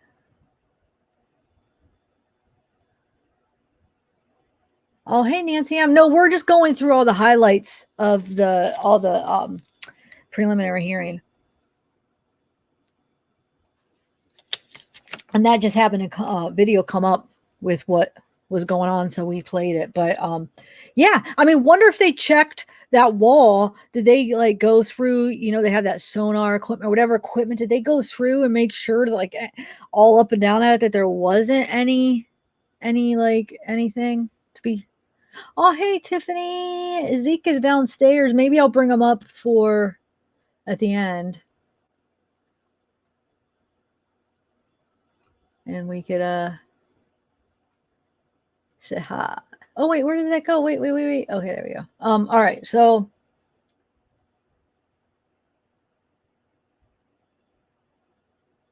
yeah, no, I don't think they have, Catherine. But when you're chatting and then you're trying to watch the video. So as I was chatting with you guys watching it, I feel like sometimes I miss some things.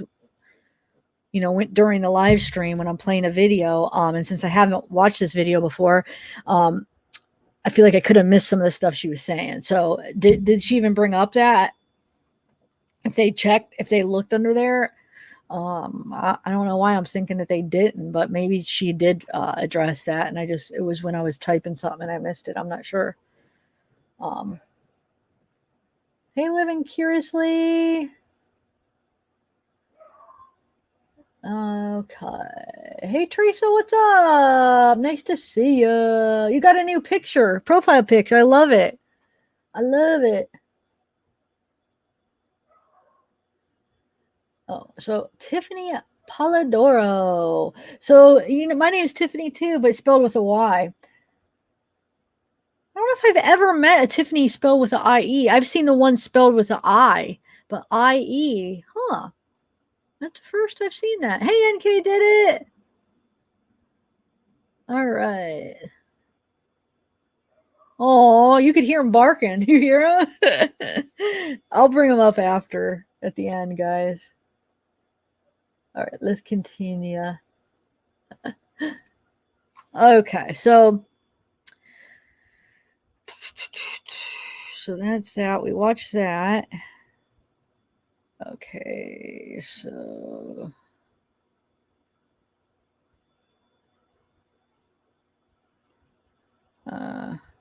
wow. A body discovered in Otis Park in Colorado. I didn't even hear about that. 37-year-old? Wow. Huh. Let's see what's look into that sometime. Wow. What's with this Colorado and all the homicides in Colorado? Wow. This is some of the in-between posts that she posted. But 2 drive-by shootings within days of one another. Wow. Okay, so people started lining up at 3 a.m., like Libra was saying, 3 a.m. outside the Chaffee County Courthouse for a Berry preliminary hearing. But it doesn't look like it's that long of a line, so it's the only thing that you might have to go early. But depending, if this was about right before they were going to let people in, it doesn't even look like there really was, unless if there's way more people that we're not seeing. But it doesn't look like there's a long line that you would have to be there early, because I don't know, man. Obviously, they're not showing all the people, but you would think you would see it like going down the sidewalk. But the fact that it's like right, because where would they go? Like all down the parking lot? You think it would go like not in the parking lot though. So I don't know. I'm confused about that. So here is the basically the attorneys. Barry Morphew attorneys have arrived at the Chaffee County Courthouse day 3. So that's them walking in.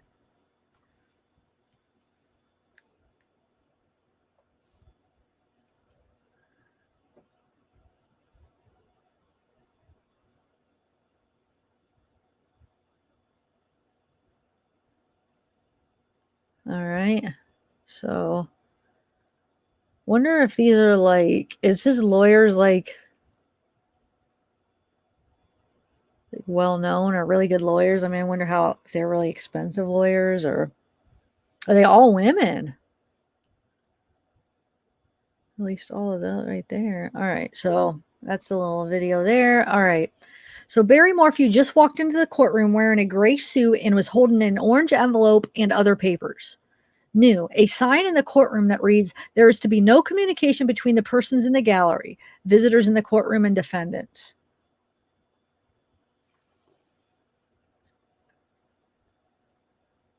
From the public. And hold on a second. You guys could hear me, right? Okay, I just want to make sure I took the mute off. You know how I have a habit of doing that a lot. And then when Bella's up there with me, she'll tell me like, "Hey, you're muted," or how many times I went how long without before I looked at chat to see. Because if I'm just up here by myself, and nobody could tell me, sometimes it takes me a couple minutes to look at the chat. But besides the point, I wasn't muted, but I do like to check. All right, so let's see. Visitors. I am seated in the courtroom. The defense is seated differently today. They have more people with them. Drew Nelson, Iris Eaton, +3. Barry has not been seated yet. All 3 witnesses who have been called to testify already seated behind the prosecution table. So, okay. Judge just walked in. Here we go. Day 3 of Barry preliminary hearing. February 28th, 2021 interview. When I'm home, I walk around and shoot chipmunks. We are hearing audio from an interview with law enforcement. Nielsen wanted to make it clear that Barry didn't shoot 85 chipmunks all at once. Okay. Former agent Johnny Grusing is taking the stand again. Barry attorney Drew Nelson is asking about him shooting chipmunks. Dart doesn't come with fluid or chemicals in them. You have to buy that separately. Nielsen is showing how someone has to inject into the dart the chemicals. Tranquilizer dart cap. It is the photo of what is found in the dryer. Nielsen is showing the courtroom brand new darts in a package, unopened, to Agent Grusing. He said it is the same, but it does not have a cap on it. Nielsen is talking about what Barry allegedly threw away at the trash runs. Made it known there was no pictures or video of him throwing away things at the Broomfield bus stop. The language of the tranquilizer dart cap wasn't accurate. They are discussing this. Nielsen is going over the tranquilizer manual about how to fill the dart. Law enforcement found empty tranquilizer darts, but no chemicals or vials of the chemicals at the home. I don't recall having any left, Barry told investigators. The plastic cap wasn't found until May 19th. Investigators don't know how the cap got into the dryer and how long it had been there. There was 2 DNA mixture on the cap. Barry DNA was excluded. Well, whose what? Wonder what whose was. Empty vessel of the tranquilizer dart were found in the garage. The tranquilizer gun didn't work, according to Nielsen.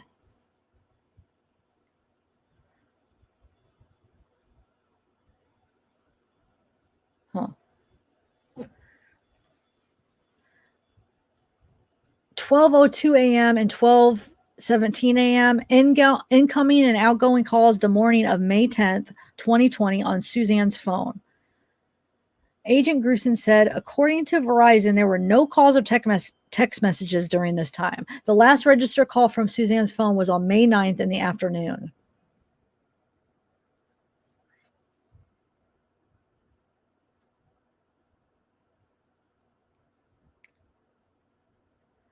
Barry also told investigators that he had seen a bull elk and a herd of elk crossing the street and wanted to see when they would be shedding their antlers.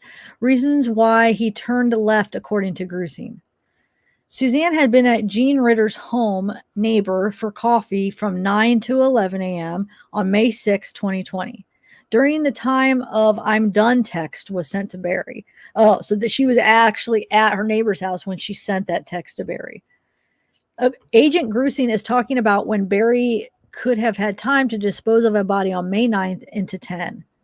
He told the judge Morphew had 6 hours to dispose of a body, which could mean at least 3-hour round trip. Grusin is answering questions about Barry Morphew, talking about shooting chipmunks around the home on May 9th. Wait, Grusin is answering questions. Okay. I shoot chipmunks. So when I am home, I go around the house, and when I see another, I'll shoot it, Barry had said in an interview. Allegedly shot the chipmunks with a .22. Well, let me make sure. Yeah. All right. Allegedly shooting the deer with a tranquilizer gun, either in the garage or a breezeway. Barry allegedly told investigators that he last used his tranquilizer gun to shoot a deer in late April of 2020 to get their horn.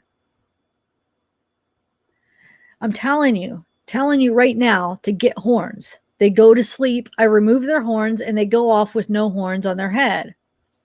On May 8th, Barry allegedly brought up moving to Arizona. Grusin said this was the first time this was ever mentioned, and Suzanne thought it was strange. She was looking at homes for sale in Salida, Colorado, according to text messages.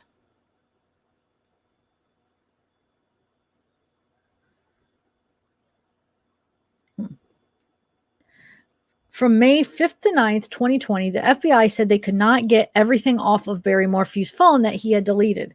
The state asked, is it possible if Barry could have been tracking Suzanne? And Agent Grusin said yes. So the tranquilizer dart cap was actually a tranquilizer needle sheath found in the dryer, which is a disposable needle recapping device. Barry told investigators, I don't think how that got there. I don't know how that got there. It had nothing to do with me.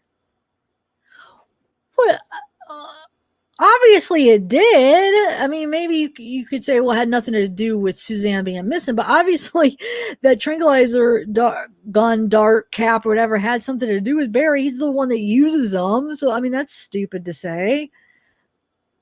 Anyway. Exhibit 66, photo of Mallory Morphew's bedroom. The bed was stripped. Pillows and comforter were on the ground bed. The sheets were found downstairs.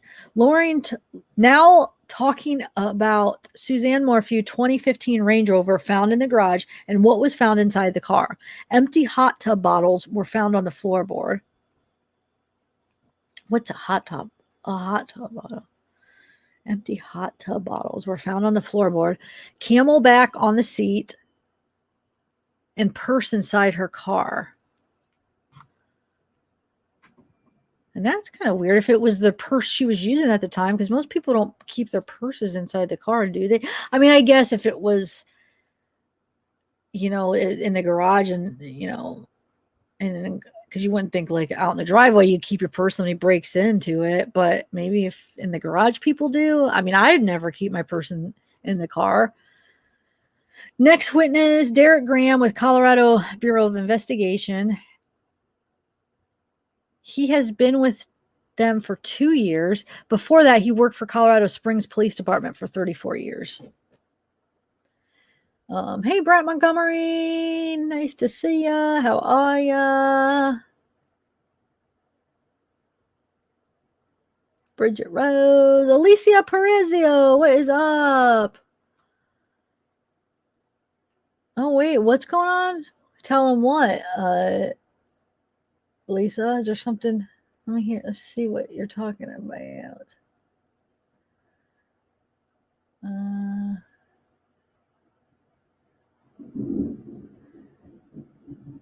Oh, yeah. They best be checking his credit cards. Contact the drug maker of Tranquilizer meds. They must follow that trail. He had more than one dart gun, too. Premeditated.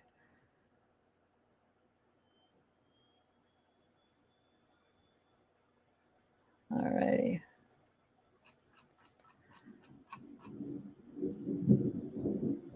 Hey, Betty Smith. What's up? Yeah, good. Yeah, Chelsea Lynn. All right. Then Kate did it. Yes, that's what we're saying. Poor little chipmunks.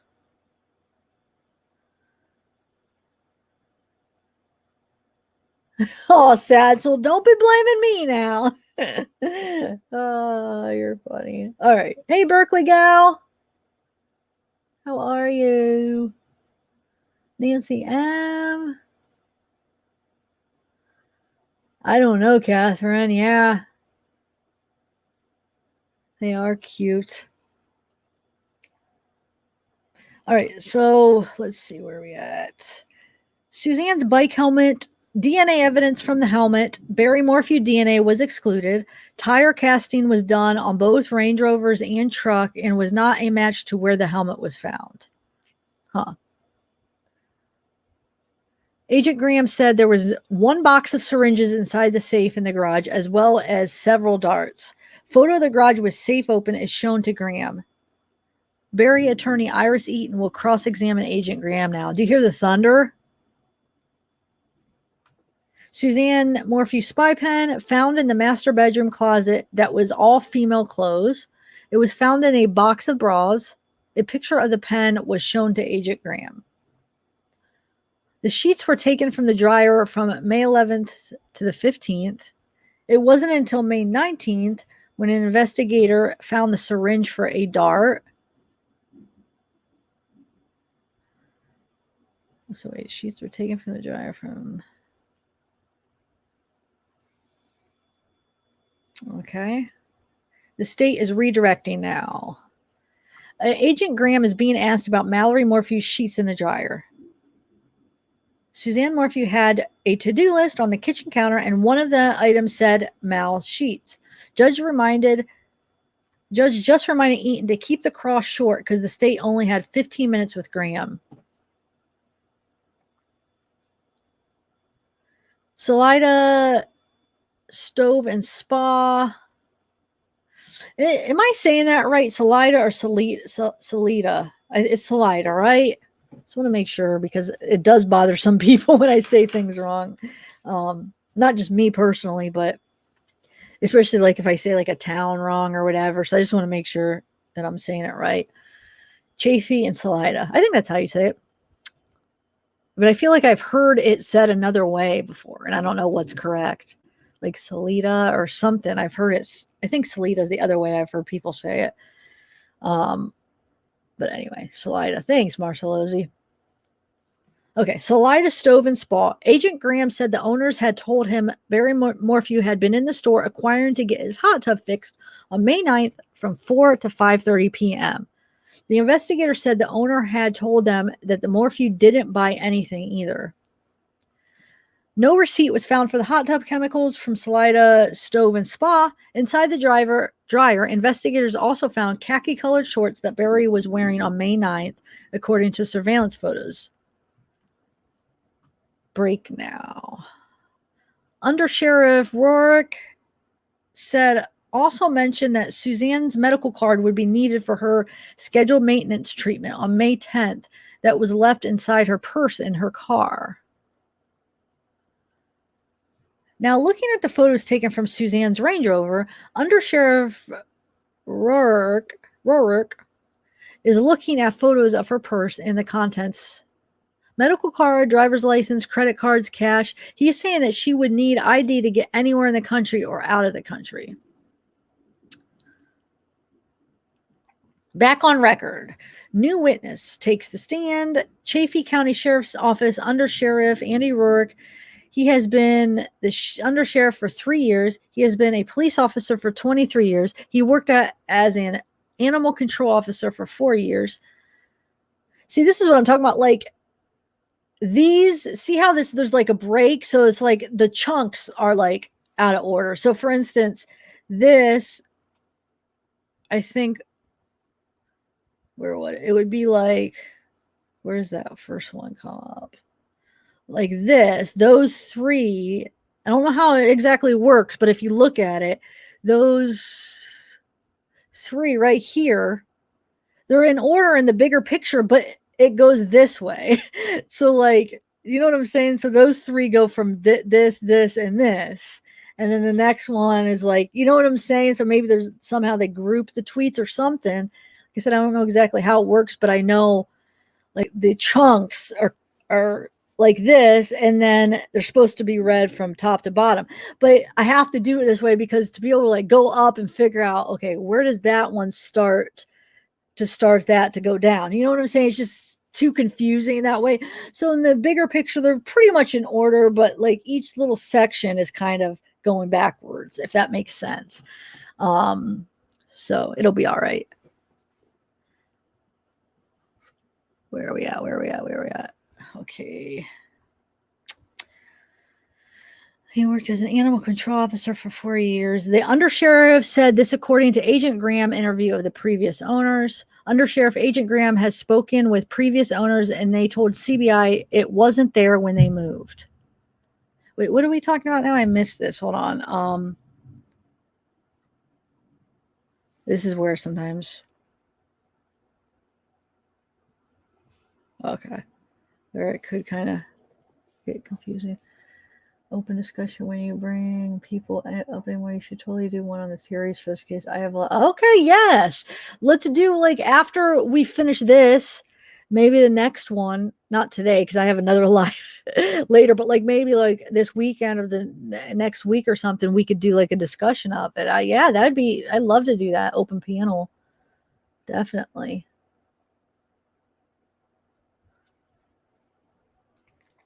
Okay, so where are we at? Wow, you hear that thunder? Okay. Chaffee County Sheriff's Undersheriff said that the door frame of the master bedroom looked like there had been forced entry from outside of the room. He also mentioned a .22 caliber unspent shell found on Suzanne Morphew's side of the bed. That's kind of disturbing or interesting or just like it was an unspent shell. Okay, never mind. So that means it hadn't been shot, right? So I don't know what that means. But the door frame being forced entry from the outside, which means, maybe she was locking him out. She's in the bedroom trying to lock him out because he's freaking abusing her or maybe, or attacking her, or she just, wanted to keep him out and he kicks it in or somehow forces entry in. Like, I mean, would that have been this instance, this situation that he did that to, or could have been in the past where he forced himself in. I mean, who knows? It could have been this. Maybe that's what happened. He was abusing her, or she felt threatened. She locks him out, and he forced entry in. Anyway, the undersheriff is describing what else was found in the fireplace. Piece of wood, mostly burnt papers. There was also a bundle of firewood next to the fireplace, untouched. Investigators were told to find 3 books that Suzanne would have been together in the home. That would have been together in the home. They found a Bible, Al-Anon book, but no journal in the fire. Some of these ways is written because there'll be periods, like when they do the hashtags, when there's no end of the sentence. So forgive me that I'm reading this all weird. So basically, in the fireplace, investigators are describing pieces of material that could have been a journal burned. So they're thinking that maybe he burnt her journals because they never were able to find the journal, any of her journals. The undersheriff said this was the first time Barry was able to go into the home. He is not asking any questions or looking around in the home. He isn't trying to call Suzanne's phone, the last place he saw her alive, and isn't asking questions or looking at the bed.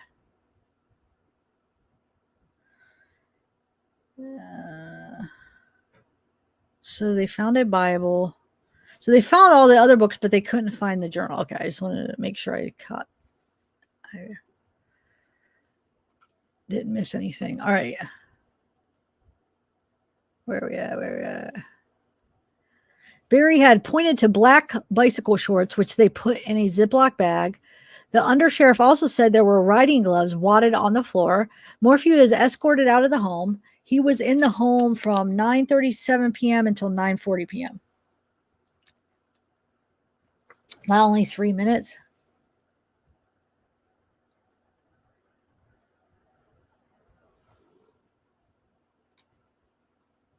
Hey, Buckle Bunny. What's up?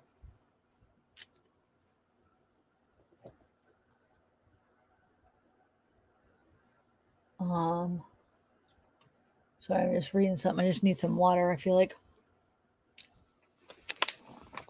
getting a little dehydrated. Okay. Where are we at?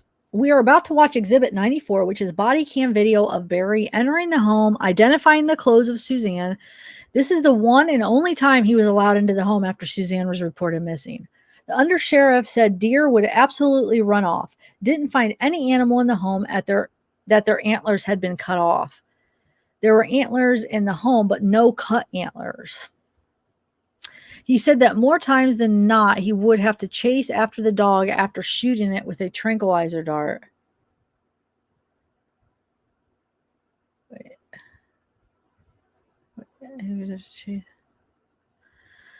Sometimes the dogs would be found in people's yards later, and he would be called. He would also catch cats. Huh.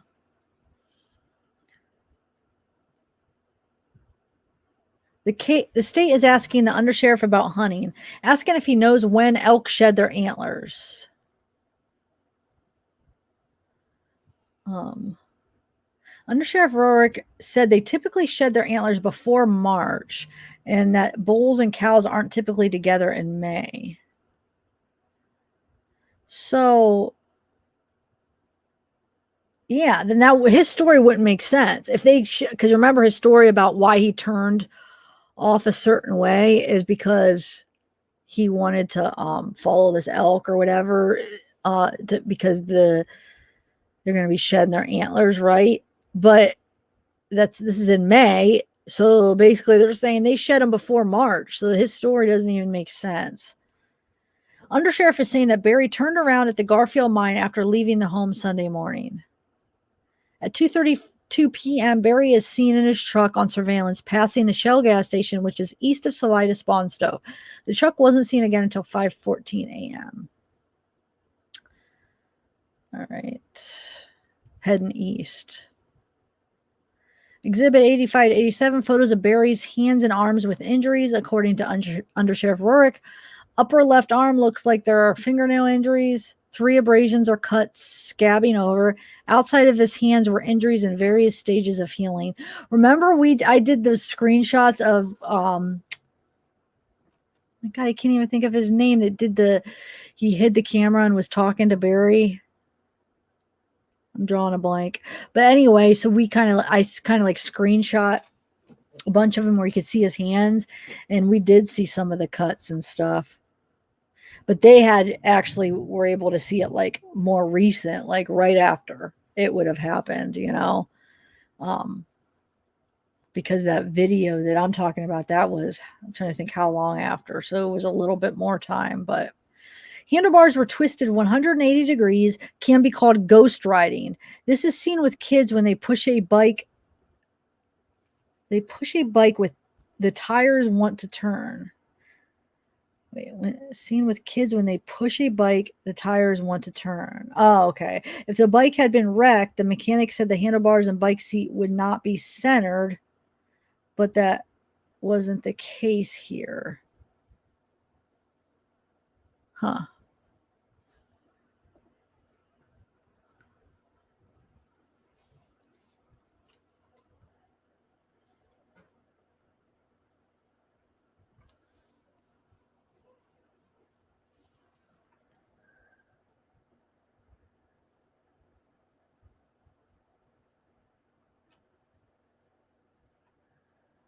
Tyson. Yes, thanks, Tyson. I couldn't think of his name. You're right.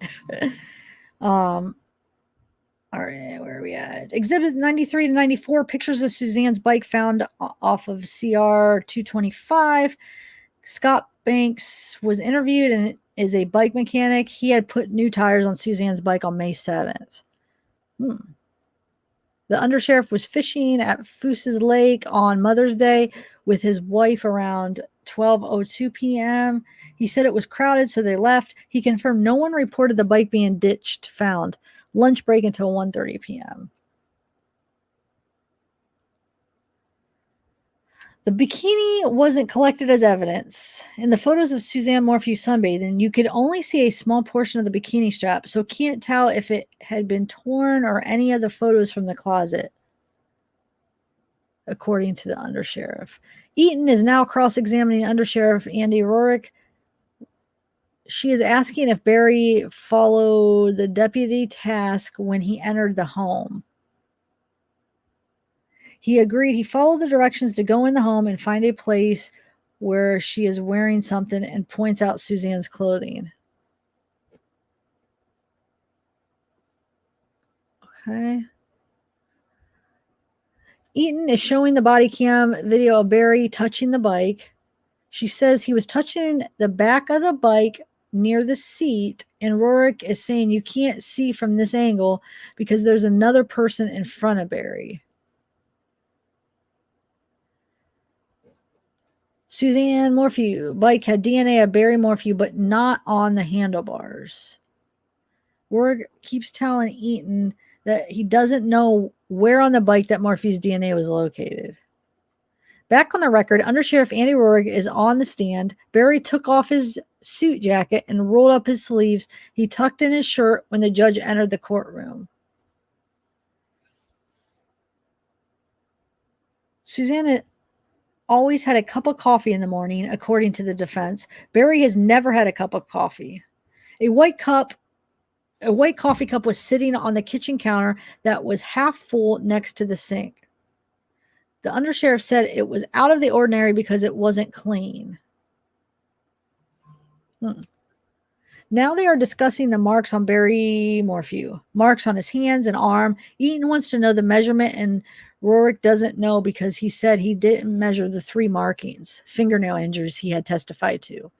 Undersheriff Rorick watched most of the body cam video of his deputies for this case, but hadn't seen one video that Eaton wanted to show, so we didn't see it. Now the state is redirecting.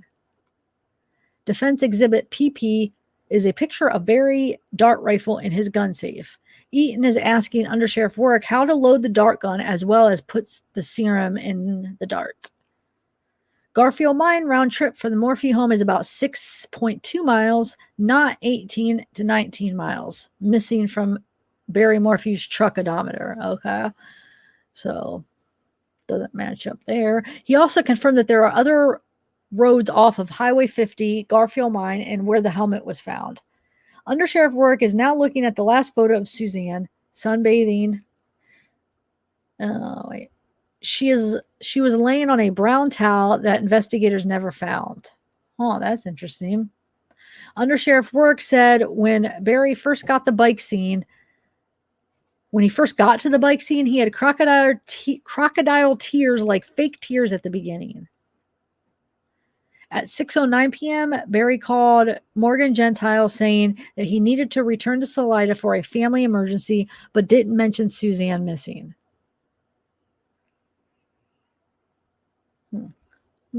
Barry called Morgan at 11:18 a.m., May 10th, asking her to get another worker and give her details about the job. And given her details about the job, making sure that there was enough material to do the job in Broomfield. Barry didn't mention why he left her in Chaffee County. New witness, CBI agent Kevin Kobach, field agent in Pueblo for 7 years. DA Linda Stanley is now asking him questions about Barry Morphew, employee Morgan Gentile.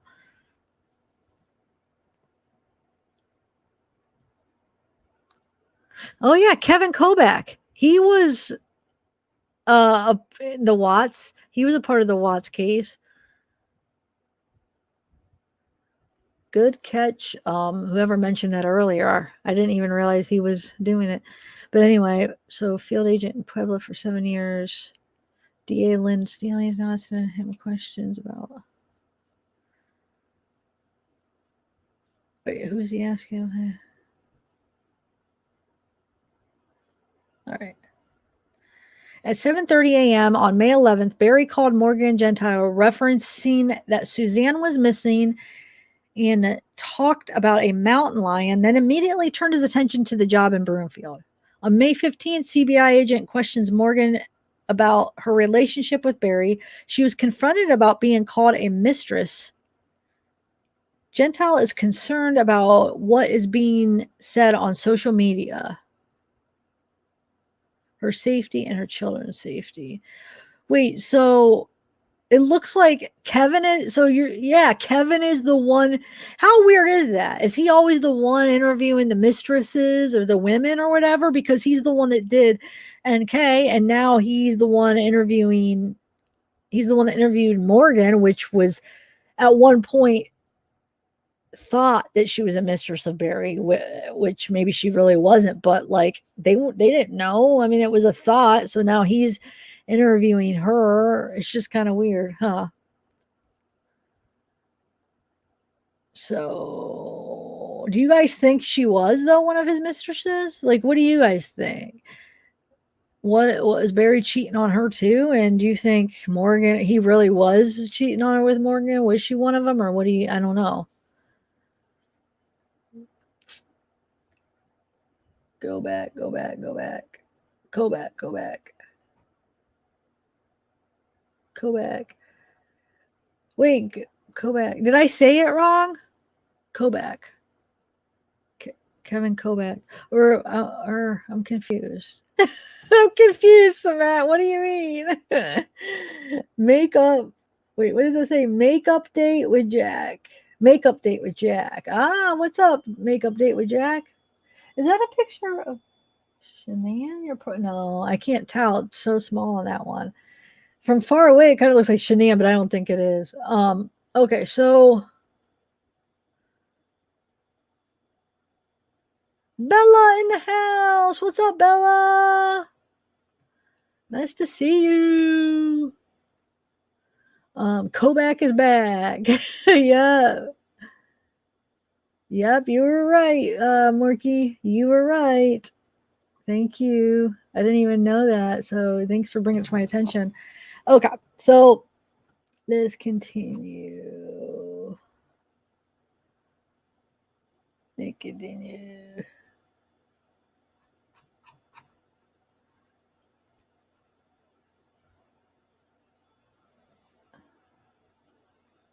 Yes, very true, very true.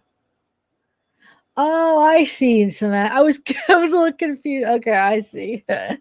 Thanks. Hey, Shelly, Samantha. Nice to see you. All right. Let's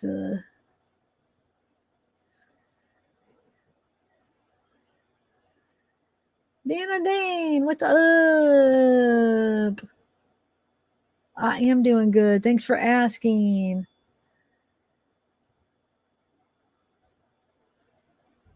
Yes, it was storming. Melly was here. Did you hear the thunder just a few minutes ago? There's some thunder. I don't know if you guys could hear it. It's haven't it's stopped now, I think, but I don't even know if it's.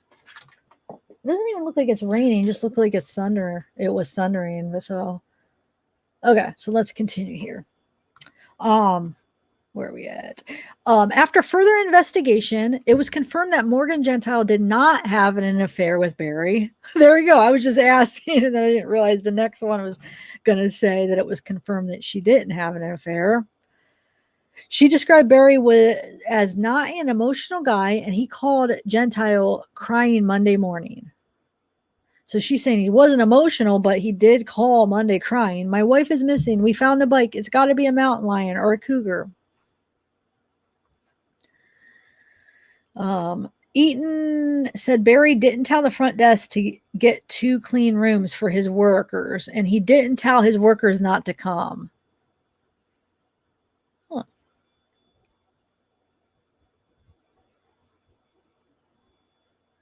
Morgan Gentile and Jeff Puckett came to the hotel Sunday night. Puckett found the insurance document under a pillow and ended up in the trash. Agent Kobach said he hasn't read the affidavit. He knows what Morgan Gentile said, but not of Jeff Puckett. CBI sent an email to the hotel on May 12th to preserve all surveillance videos. They picked up the thumb drive. Agents also got the logs of who was coming and going into the hotel. Agent Kobach doesn't have information if the hotel room was swabbed for.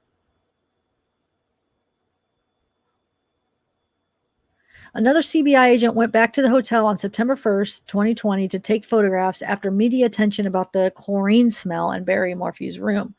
Eaton found an email from the hotel manager saying that room is above the pool area and still smells like chlorine 4 months later. Huh. Wait, Eaton found an email from the hotel manager saying that the room. Huh.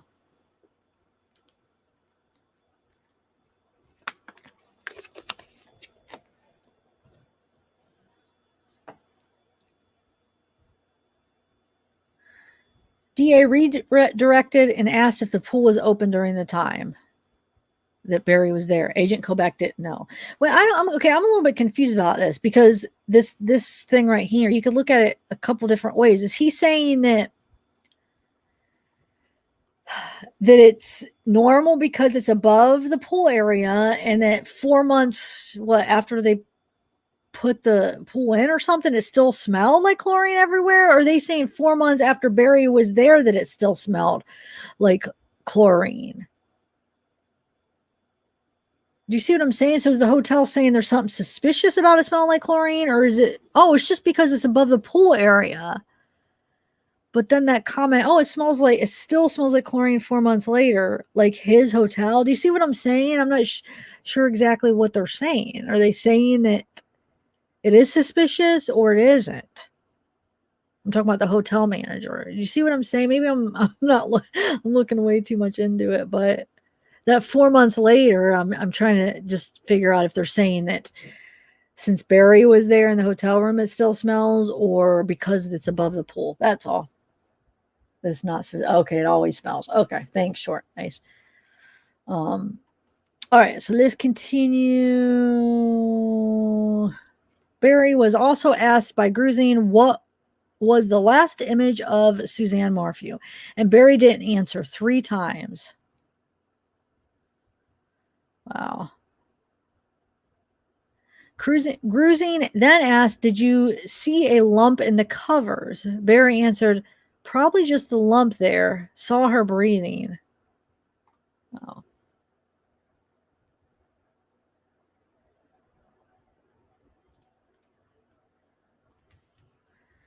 In an interview with Agent Gruzine on June 2nd in the backyard of the Cushmans, Barry mentioned that Suzanne was abusing drugs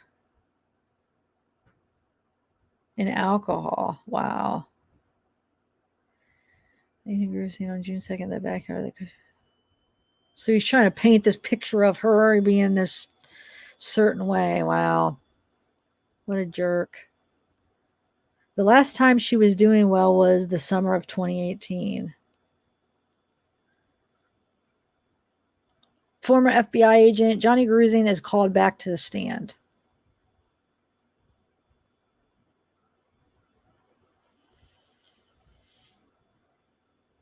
Gruzine said that Barry initially thought it was a mountain lion that Suzanne was taken by. Then it was a man named CBD Tim, who Barry said Suzanne was buying drugs from off the streets.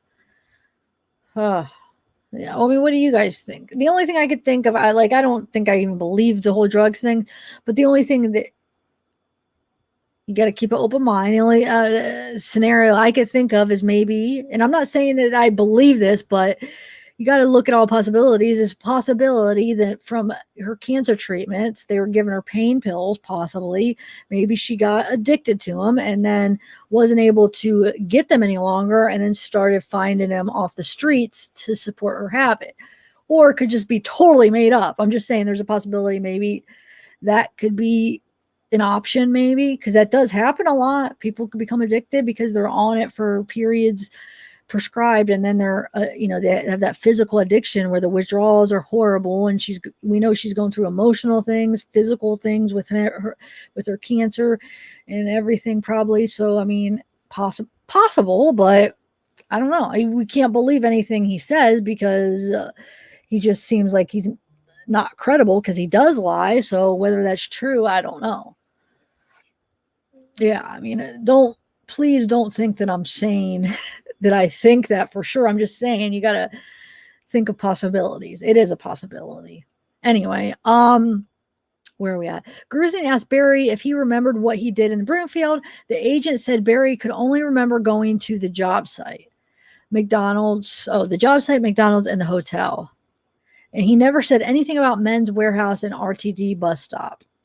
Barry said that as soon as the girls left for their road trip, that Suzanne's moods got worse and she started drinking.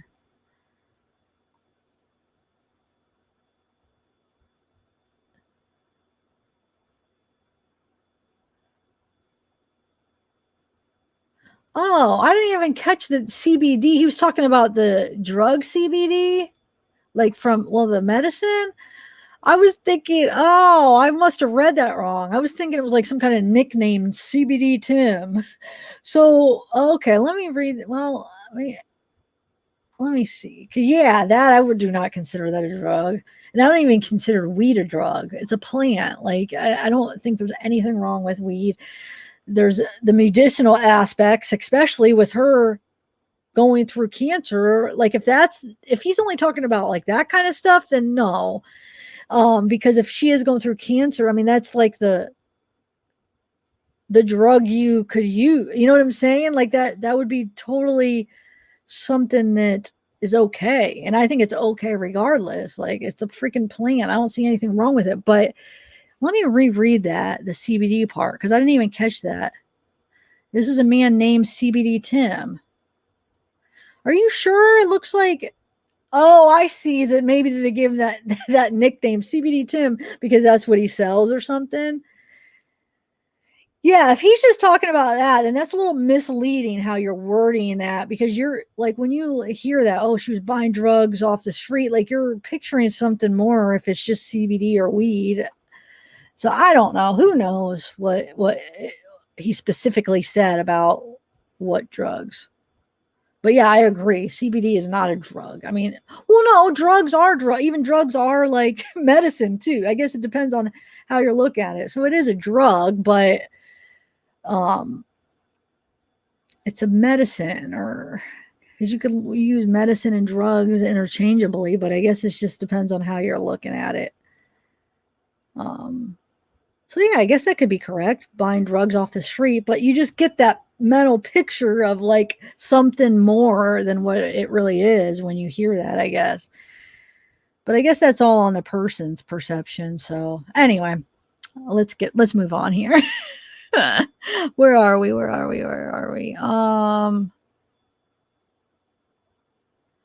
Wait. But didn't I scroll back down?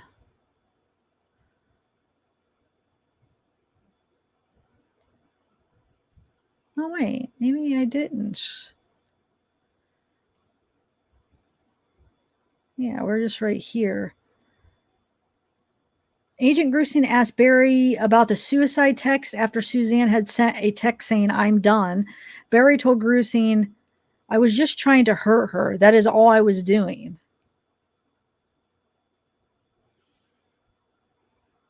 Yeah, of course. I'm just trying to hurt her, jerk.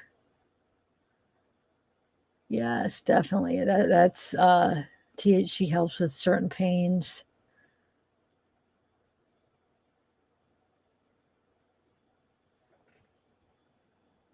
Hey, Robin. Thanks for coming. Nice to see you.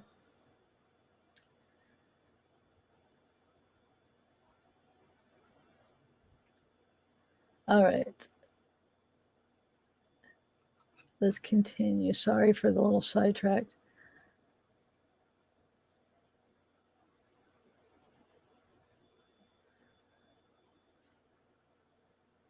Yeah, I don't know. I never tried like CBD. I've never tried that. Of course, I've tried weed and marijuana, but I've never actually just tried the CBD part. So I don't know if it could help or, I mean, it does help with certain things, but I know THC helps with certain pains, definitely.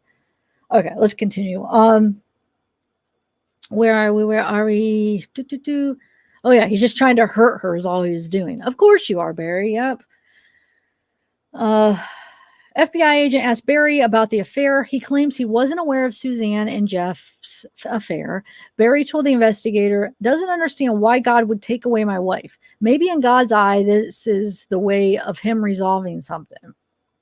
Exhibit 59, proof of life, Suzanne sunbathing. Agent Grusing said that she sent this photo to her lover, and Barry responded, well, obviously she's drunk. Look at her eyes. She has drunk eyes. Do you know what drunk eyes look like? Recess for 15 minutes. Left turn on highway. I wish we could see that photo, you know. Left turn on Highway 50 the morning of May 10th. Barry turned left because he saw a bull elk. In an interview on March 5th, Barry told investigators that putting his phone on airplane mode was an accident if it happened. Which it does. I've accidentally hit it on airplane mode before too. But I don't believe him because he's a freaking liar. He's a liar. I guess it depends. Like, was it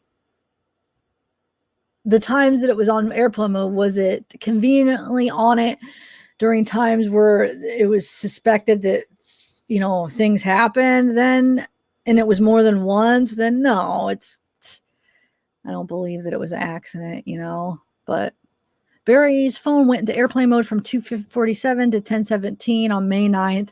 The phone appears to be at the Morphew's home from 10:17 until 3:25 a.m. So I don't believe that was an accident because that's like a very critical time, you know.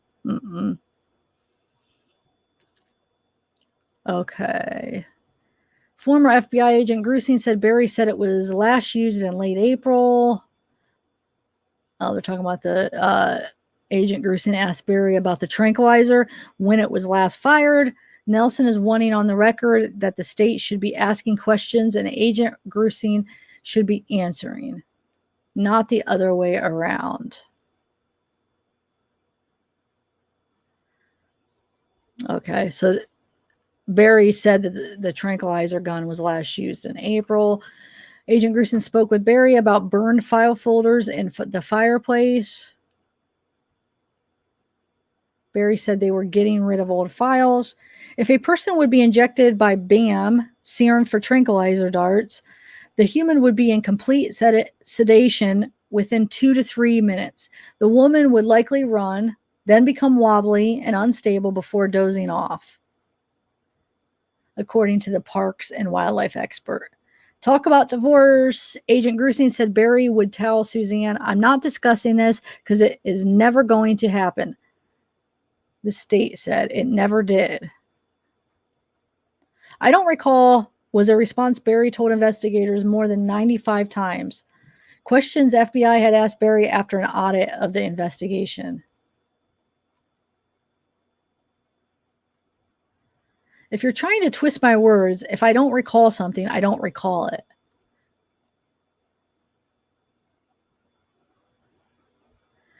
One used plate was recovered from the dishwasher. Agent Grusing said in interviews with Barry he had mentions eating steaks with Suzanne Saturday night. In other interviews, Barry said they shared one plate and ate off the one plate. I don't buy that. I don't buy that they shared one plate, especially that we know like how their relationship, their marriage wasn't doing very good. It was on the rocks. So they're going to sit there and share a plate. That'd be like something that, I mean, I just don't even see that anyway. No. So that's interesting. Agent Grusing and Barry are just staring at each other as the state talks between themselves to figure out any more questions for Agent Grusing. Wow. They're just staring at each other. That's intense. According to Grusing, Barry said all he had left in his life was hunting. Wow. Barry had hunted since he was 7 years old. If I have to live this life without her, at least I can hunt. That is just wow that he said that. Oh my gosh, what a jerk thing to say. Hey, Tennessee Malls in the house. What is up? Mystic Firefly. Agree. He put the one plate into the dishwasher, but left the coffee mug out on the counter. Kind of said decoy. Big balls, Barry. Big balls. I like that nickname. Oh, really?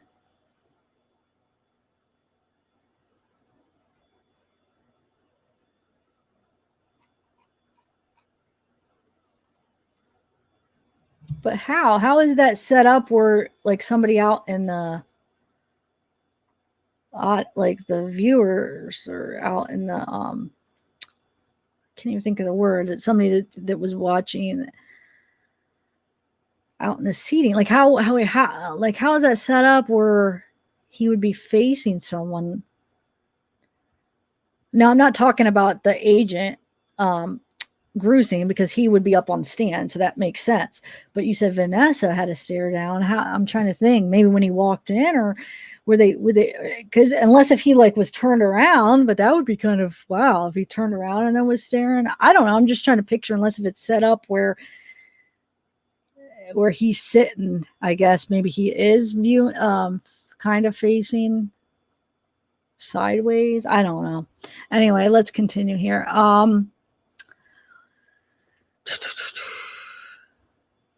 Barry asked for immunity if he just sat down and opened his life up to the FBI agents. Grusing believes Barry meant that if he disclosed things to agents, he wouldn't be prosecuted for Suzanne's disappearance and death. Barry asked Agent Grusing if he could have immunity if he gave them his life up. Wow. It's not how it works, Barry. You can't have immunity. If you're the one that killed her, you can't be like, well, if I tell you that I killed her and how everything happened, can I just have immunity? Oh, I don't know if that's exactly what he meant, but it's just like, what?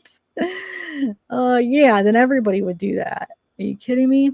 When she married Barry, it was a marriage for life, according to Barry. Nielsen is now cross-examining Agent Grusing from May until July 8th.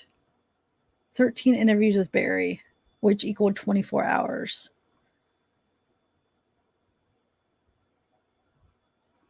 All right, guys. I have to go to the bathroom. I'm debating.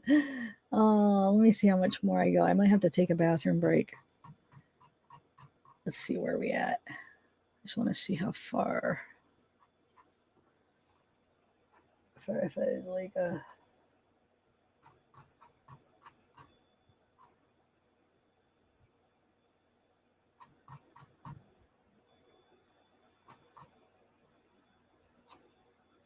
we still have. Yeah, I'm not going to be able to wait till we finish it. Okay.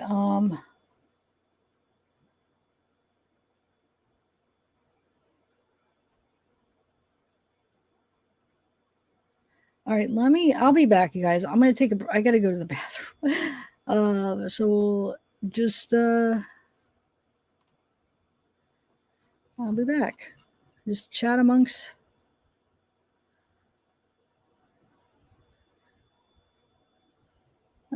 Chat amongst yourselves. Bella, do you want to pop in here and say hi while I talk when I go? I don't know. I'll be back.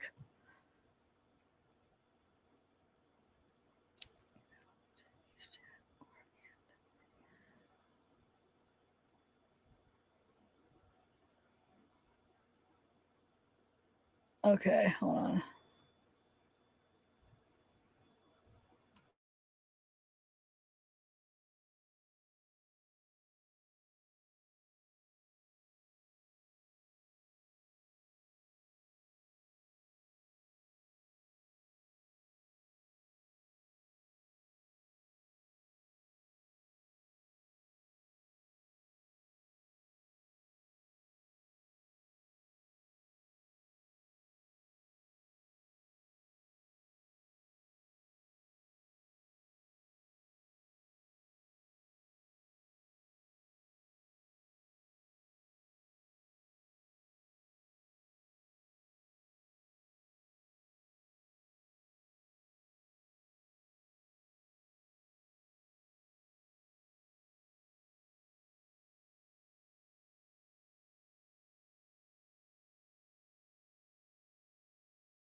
Okay, guys, sorry. I had to get a snack. I was so hungry. I had to just grab a snack real quick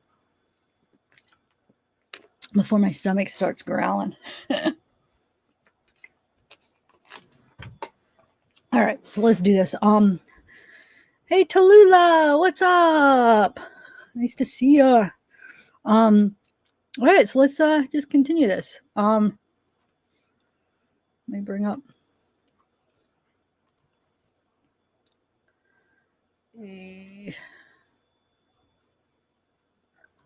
Yep.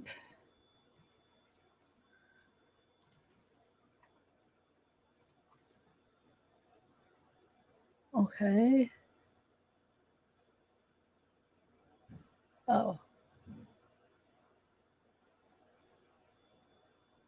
Wait a minute. Oh yeah. Oh, thanks for joining, Tallulah. Welcome to the family. Thanks for becoming a member. Oh, I hope everything's all right, Betty.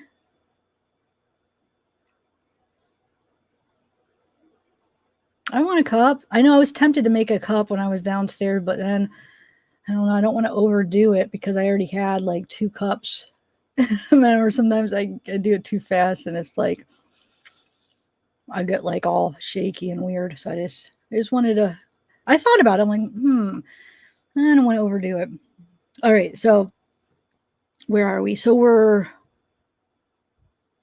Oh, here we go. Nielsen is now cross-examining Agent Grusing from May until July 8th. 13 interviews with Barry, which equaled 24 hours. Barry said he was 100% faithful to Suzanne during their marriage. No infidelity. Nielsen is saying that Agent Grusin introduced the subject of an intimate partner. Wait, Nielsen is saying that Agent Grusin. Okay, of an intimate partner Suzanne had to Barry on June 2nd. Barry said no because of our relationship with the Lord. She is a very faithful person and of God. Didn't want to think that it was a possibility. Oh, I see. So he's introduced the subject of an intimate partner to Barry. Okay. Suzanne had to. Okay, I see. I wasn't understand that for a minute. And so he's saying no, that he didn't want to think of the possibility. She's a very faithful person. Blah, blah, blah.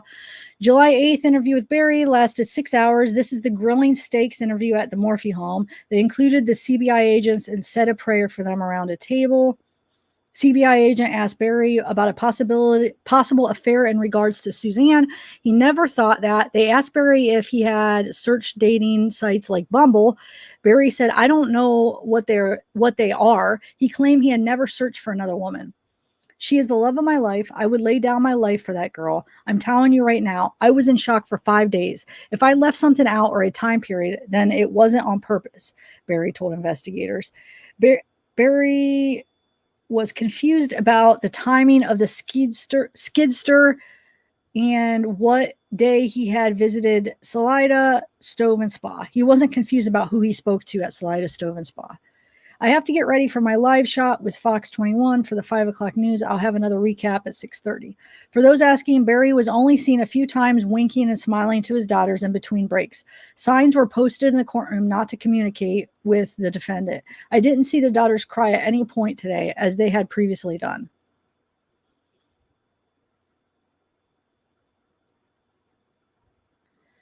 It's the final day of Barry Morphew's 4-day preliminary hearing. The man accused of killing his wife, Suzanne, on Mother's Day weekend. This article will be updated through the day. Let me see what this video. Hold on. Let me just take a little preview and see if this is worth playing. Hold on 1 second, guys. 1 second, real quick.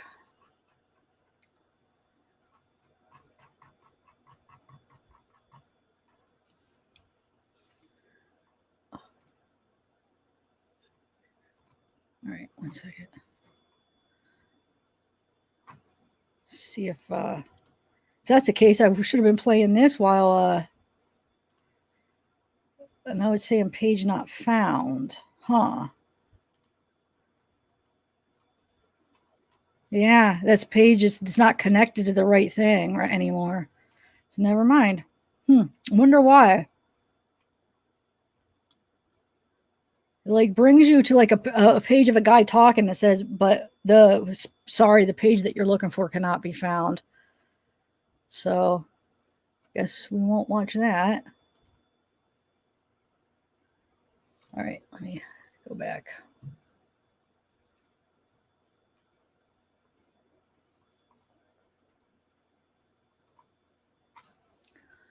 Sorry, guys. All right. I don't know why. Maybe she changed where it was at, so the link doesn't take it, or maybe she took it down. I'm not sure. Okay. It's the final day of Barry's Morphew's 4-day already read.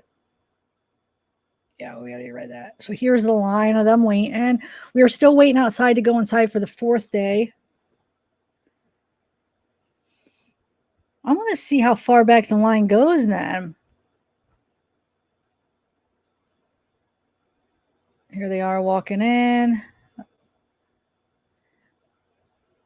Wow, it's like both times they walked in the same way. Like the same order, right? Anyway, defense attorneys just walked into the courthouse for the final day of his preliminary hearing. Because I remember, because the first 2 didn't wear a mask and the last 2 wore a mask. And then somebody's wearing fine Suzanne shirt. A lady waiting in line for Barry Morphew preliminary hearing said, "Hey, let me show you something," and did this. Multiple people waiting to get inside the courtroom are wearing Bring Suzanne Home shirts. Fine Suzanne. Close call, but I am in the courtroom thanks to a certain someone who gave up her seat for me. Oh, wow. You know who you are. Thank you, thank you, thank you. There wasn't GPS data showing that Barry turned left or headed. Wait. There wasn't GPS data showing that Barry turned left or heading west on Highway 50 the morning of Sunday, May 10th. Investigators asked him about his missing mileage when this was discussed.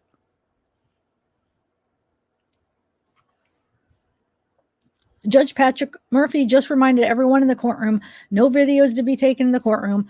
Barry turned around. He is in a lighter gray suit today. Former agent Johnny Grusing is back on the stand. Barry attorney Drew Nelson is asking him about the daily schedule that Mallory and Barry were asked about Suzanne's daily schedule. Barry was asked about where Suzanne's helmet was found. Nielsen is suggesting when Barry responded, "Is it up some drainage road?" That wasn't near where the helmet was found, allegedly.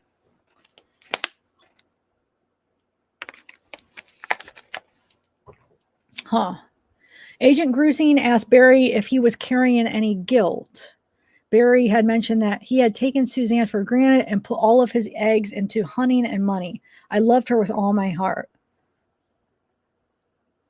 When Barry asked for immunity, Nielsen said that Barry mentioned to Agent Grusing on May 5th that he watched YouTube video that mentioned to not talk with investigators because they were going to use it against you. Barry searched for Suzanne Morphew for 3 to 5 months. Agent Grusing asked him when would it be okay to stop searching.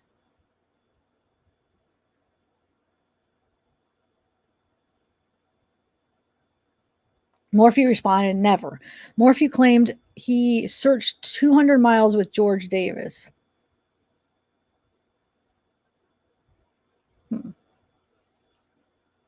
Chlorine smell in the hotel room. Barry told Agent Grusing, "I have no idea. I had no bleach in my room. The room was above the pool." Barry told Agent Grusing that it took him a few weeks to get over the affair and to get over the anger. "We are all sinners. I got on my knees and forgave her."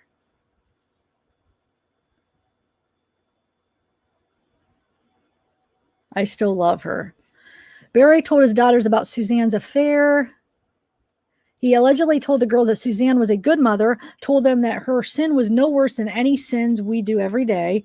One of the daughters wiped both of her eyes, and she cried when this was said.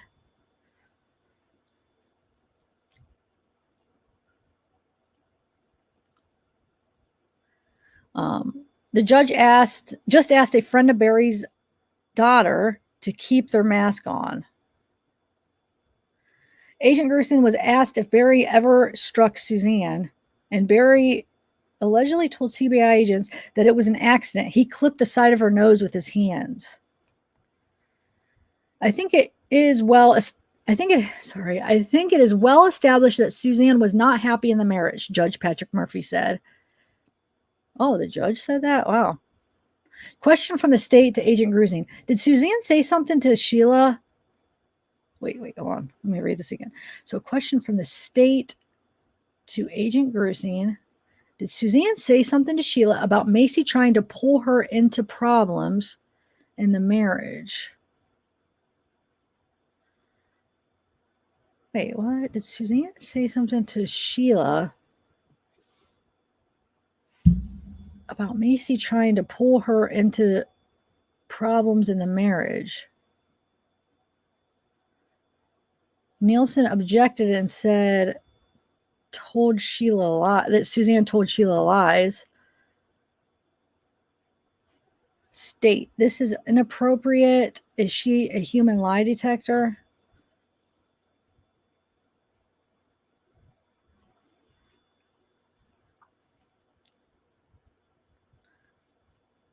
But I don't understand. Okay, so she asking if state agent or did Suzanne say something to Sheila about Macy trying to pull her into problems in the marriage?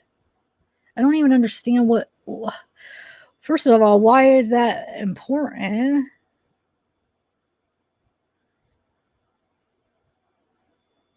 Macy, say something to Sheila. Pull.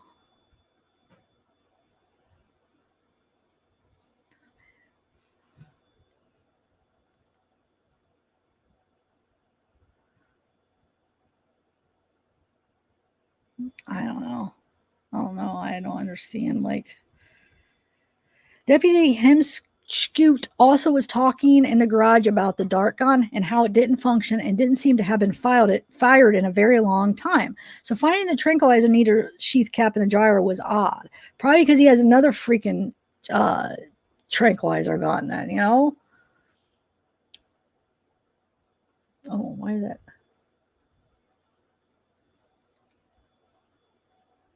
Oh, wow, Adora guy, really? I'm sorry that you had to go through that. Emily Flatia, what's up? Hey, Brianna CC. I know, right? The judge said that. It just seems kind of odd for a judge to say that, at least at this period of time. You know what I'm saying? About like, oh, it's obvious that they weren't, well, you know, whatever. I don't know exactly the quote, but what was it? Let's see it again real quick. I think it was well established that Suzanne was not happy in the marriage. Just kind of odd thing for the judge to say at that moment. But yeah, no, I mean, I'm not mad. Not mad about it. But I agree, Catherine. Okay, so where are we at? Okay, let's go right here. I want to see. Oh, okay. Hold on, Teresa. So you're saying Sheila is Suzanne's best friend. Okay, I got that part from Purdue. She texted many times. Barry turns the girls against Suzanne. Okay, so that had something to do with that. It's just weird how that was worded, though, because it is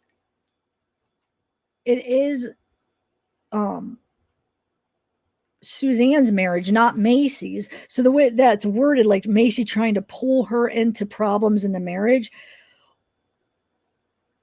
Well, that, I mean, you would think she was saying like it was Macy's marriage and she's trying to pull Suzanne into her marriage. It's just the way this is worded was confusing, because how is Macy going to pull her into problems in the marriage it's Suzanne's marriage? I know I'm looking at this weird, but you're just saying that they're trying to say that Barry's like turning Macy. Is Macy the one that was more like daddy's girl type thing? I don't know if it's the younger one or the older one. I learned from Jill, the private eye, the private investigator.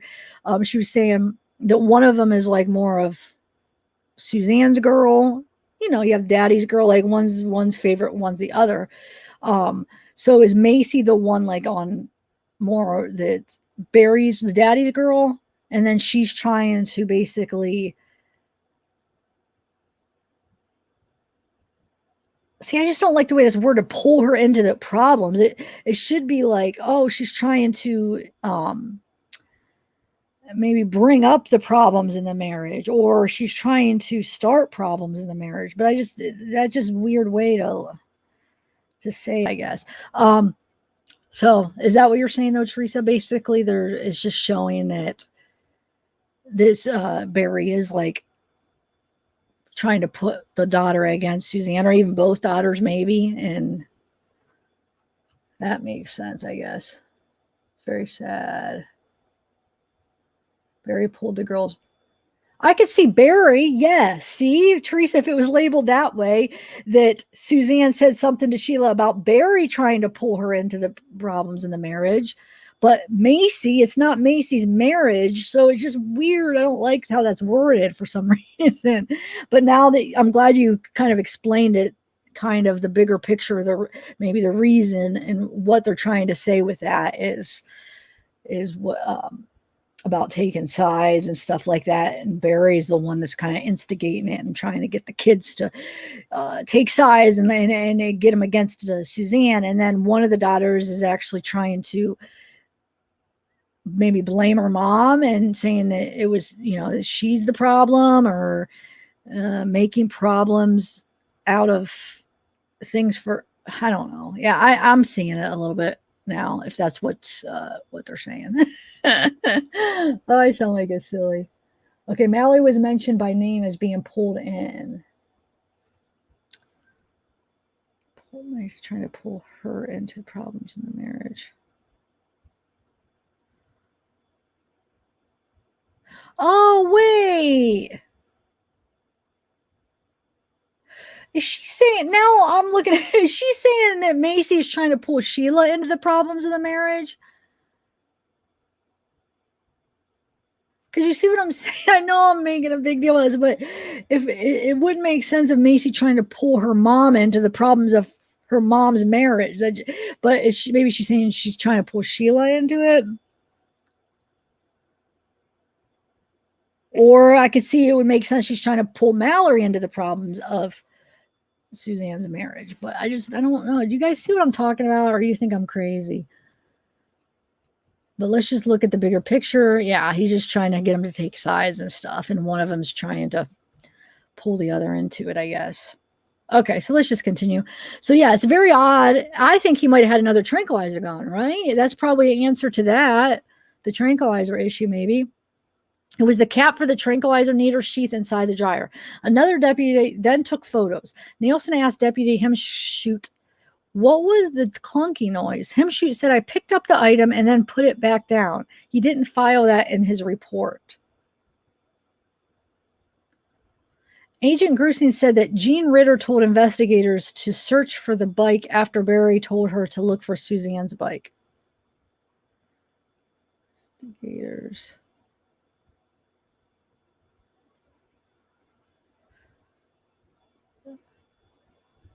Okay. Deputy Himshoot said that he is not a certified firearm examiner, but knows a lot about guns.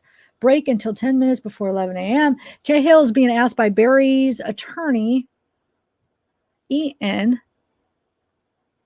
if he was aware, taking into consideration the unknown male DNA found on the bike grips, Suzanne's car rear cushion, and glove box.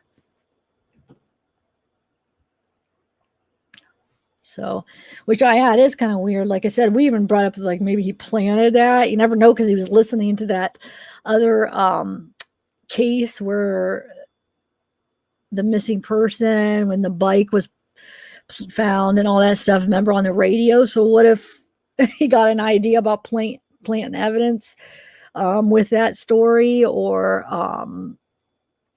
planting DNA, I should say. Obviously he did evidence, but I don't know. It's just interesting. They found that unknown DNA on the bike grips in their car. So basically, yeah, Barry's one of Barry's attorneys is asking him, like, did you take into consideration? Are you aware of that? Cahill said that he was on military leave and only got to review edit until page 19 of the 126 pages of the affidavit, so he didn't get through the rest of the pages. The defense has called CBI agent Joseph Cahill to the stand. He is being asked about the DNA swab from Suzanne's glove box from Barry Morphew attorney Iris Eaton. The judge asked Cahill, what do you know about this Chicago case? Cahill said that Detective Burgess said he would be following up. CBI agent Cahill said he was on military leave from March 8th until 10th. Now Eaton is speaking about the CODIS match from Suzanne's glove box that matched in Chicago, Illinois.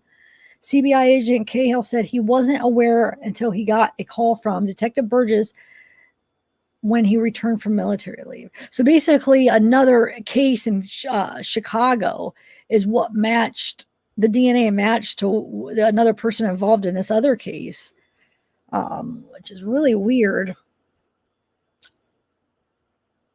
A letter from Agent Duke, I don't know, addressed to Cahill. Let's say Duke. So a letter from Agent. I'm sure that's not how you say it. It's probably like Duge. Duke. Anyway, a letter from Agent Duke addressed to Cahill sent on May 19th, 2021 refers to the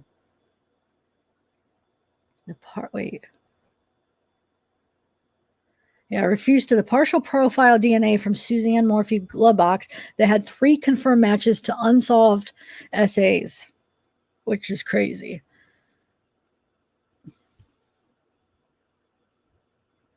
I'm going to have another sip of water. Hold on, let me mute this so I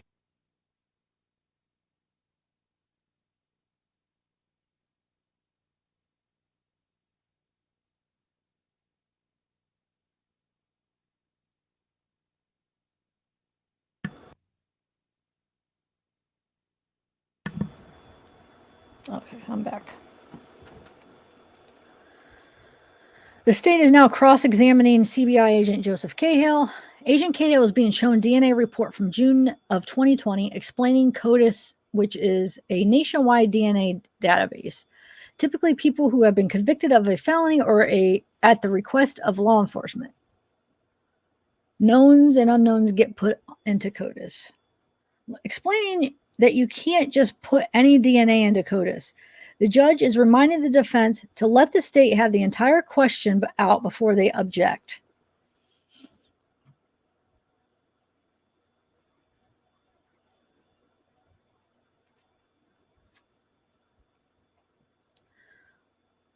Lunch break will be addressed at 1:30. The judge is asking the defense how much time they will need. Eaton said, this is their last witness. Judge Patrick Murphy said he isn't going to make a decision today. He took 25 pages of notes, and there were over 20 hours of testimony. Looks like he's going to talk with attorneys about when the next hearing will be set. According to the forensic scientist report, there was an unknown male DNA on the seat of Suzanne's bike. Eaton asked if Agent Cahill, law enforcement, knew if there were individuals that had matches to the DNA, if he would have a swab sample done, he said. And he said yes. Knew if there were individuals that had matches to DNA. Okay. Back on the record, CBI agent Cahill is back on the stand for Barry Morphew hearing. He is asking him about allele, which is a variant form of gene. The blank is at somebody. I wonder who is asking him about. Anyway, the defense objects, saying he isn't a specialist in DNA or a forensic scientist.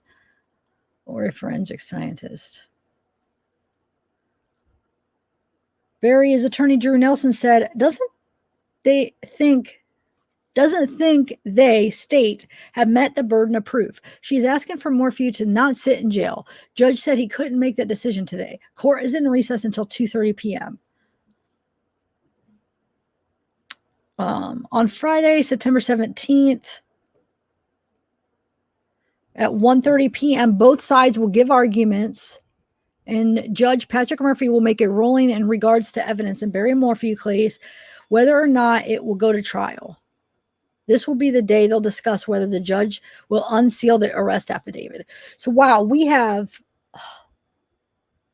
what is today's date? Like the 25th. So we have, oh my gosh, we have, how many days is that? 23 days. Is it, did I do the math right? 23 days until we get an answer if they're going to trial. That's a long time, but I'm glad he's really going to take the time to, look over everything. Hopefully we'll see. So Barry Morphew head is on the table while his mom is in the courtroom crying. His attorneys whispered something in his ears and said something to his family.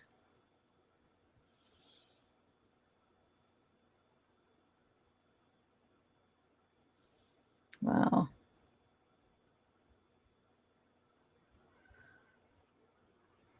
Anyway, the daughters aren't in the courtroom.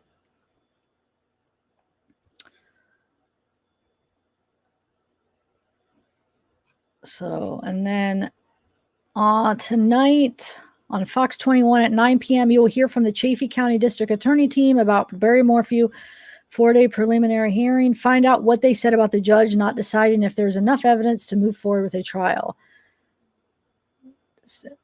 until September 17th. So wait, when is this? Because this was 17 hours ago and it was supposed to be on tonight. So would that have already happened? Let's see here. Because we could watch that real quick.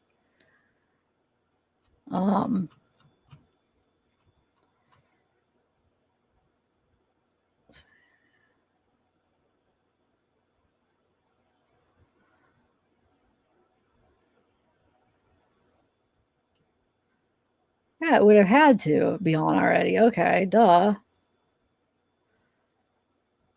Hold on 1 second. Okay, give me 1 minute. Let me see if I could get it real quick, okay? Because I'll have to do it on this one to get the audio. All right, 1 minute, guys. How's everybody doing anyway? Doing good. Okay, let's see if this will link to it. Okay, we'll see if it's anything interesting to watch and how long it is. Hey. Come on.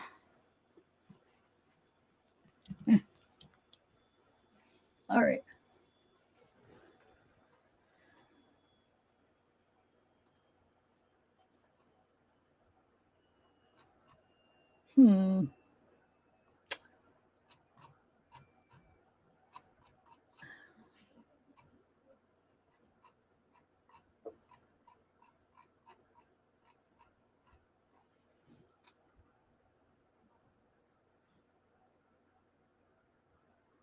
No, it doesn't look like that. No, it's not on here. Huh.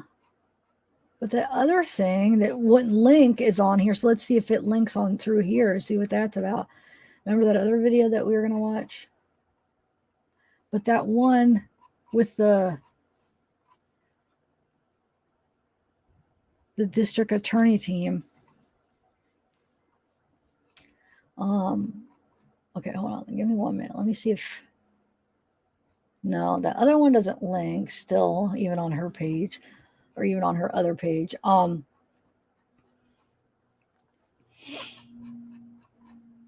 Okay, so let me see. Try something else. No.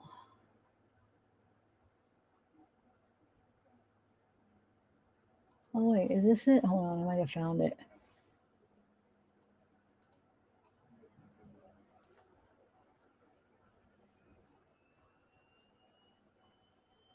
No.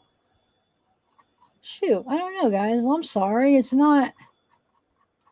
Unless if it really didn't happen, but if it's saying tonight only, and this was posted 17 hours ago, it would have had to already be happening.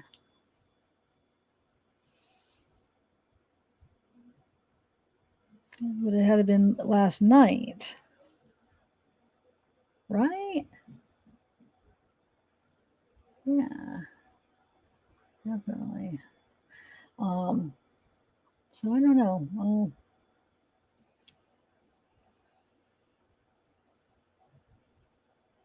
That's what happened. It was on live and it's saying like to go to this live page, but now it's not live. It already happened. So when I do the live thing, it's something else is what's going on. So I'm sure though, like on her YouTube page or on her other pages, maybe Facebook, we could probably find it. But if you guys want to check it out, I'm probably not going to play it here then. But if you want to find it, or if you want to watch it, you guys could probably figure out where to go. Okay, so yeah, maybe it's on our YouTube or something, but I am. All right, let me just see. Hold on, give me 1 minute. I'm just curious because I want to see. Because if it's just something like short or something, maybe if just check it out real quick if it's on here or not.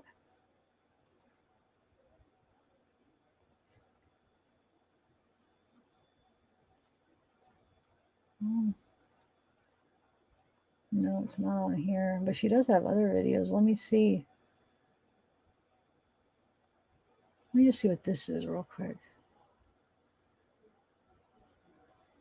Oh shoot, this doesn't have. Oh, this is really isn't anything. Okay. All right, guys. Well, that's all as far as the highlights for now. Let me go back to stream now. There you are. Okay. So thanks for coming, everybody. We're going to do one tonight with continuing Darlie, which will be interesting because it's Darlie. It's her testimony, guys. Don't miss it. It'll probably take us at least 2 more times or 3 more times to get through all her testimony. So come by tonight at like between 8:30 and 9. I have it scheduled for 9, but you know, maybe I'll be ready a little like a half hour earlier. So between 8:30 and 9. Tomorrow I want to do a Summer Wells live discussion. Bella, are you still here? So I think we're gonna, yeah, because I was waiting to see when she would be available so I could have, you know, more of a discussion type thing where she could be up there with me and it could be a more rounded type discussion where you could hear, you know, it's just, I don't know, other people like other another opinion or thoughts. So yeah, tomorrow probably around 8, maybe if she's available. I don't know. I have to get with her. So yeah, so tomorrow that'll be.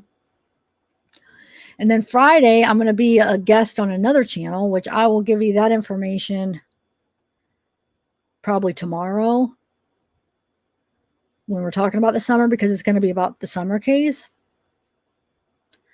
So that'll be Friday at, it's going to be 5 p.m. Eastern time. So, but I just want to let you guys know, and I'm going to say it again tomorrow too. Just because I am on a certain channel doesn't mean that I'm going to automatically agree with all of their beliefs or opinions or anything.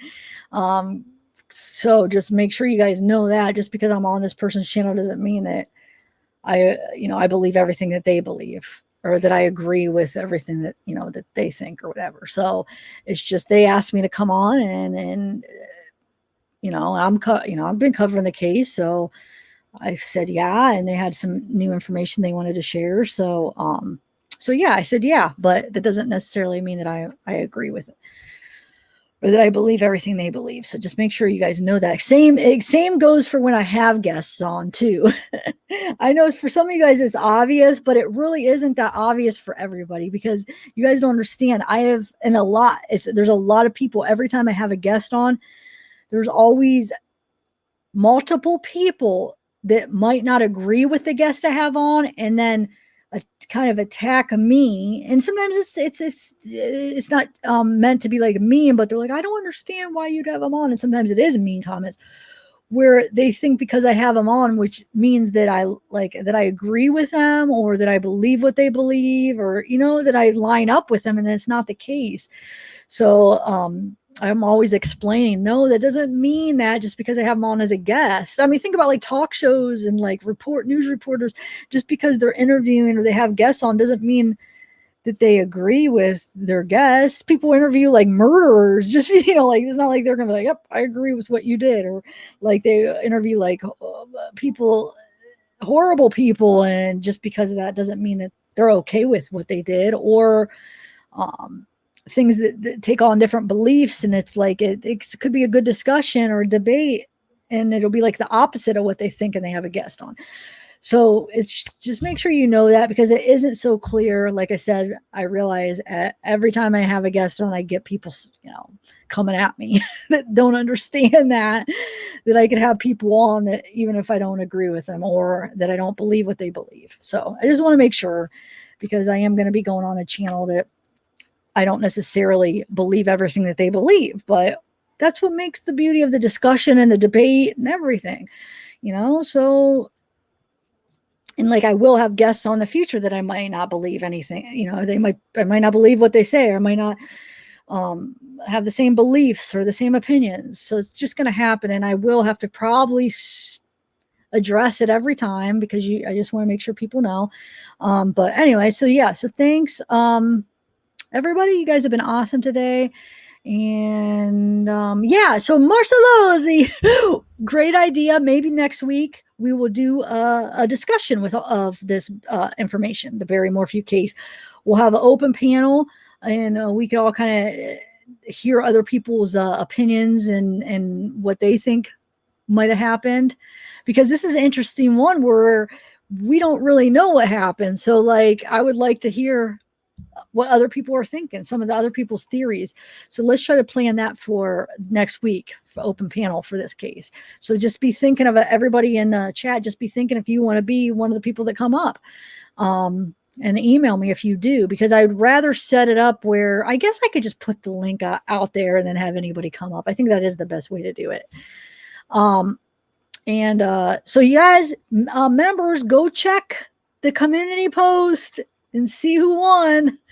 And if for some reason, like I said, I'll give you guys a week so you guys can kind of learn where to check. So it'll give you like motivation to want to go check to see if you won, to want to go figure it out. And then you'll know where to look for member stuff. And like I said, if a week passes and the two winners haven't watched it, then I'll reach out to them and tell them. But as of now, go check, guys. Mystic Firefly, yeah. Having a nap now. Okay. Yeah, Mr. Mavic. So what time would it be? It is later then, right? So, right? I know it's 6 hours, right? So you're 6 hours ahead, I think. Well, either way, it's enough time where it would be kind of, well, no, because I'm talking about like tonight's live. If you want to come, if it's at 9, what time would it be your time? Would it be 3 in the morning? Anyway, don't get mooned. I know. I always think about that too. All right, guys. I'm waiting to see what time. Oh, thanks, Mrs. Kurt Cobain. If Mr. Mavic, like UK. I guess I could just look up UK time. Huh. It's 9 p.m. Okay, so it's only 5 hours difference? I thought it was 6 for some reason. Okay, because it's 4 here. I don't know why I thought it was 6 difference, but okay. So, all right, guys. So it'll be, if it's 5 hours difference, then 9 would be 5 a.m. then, right?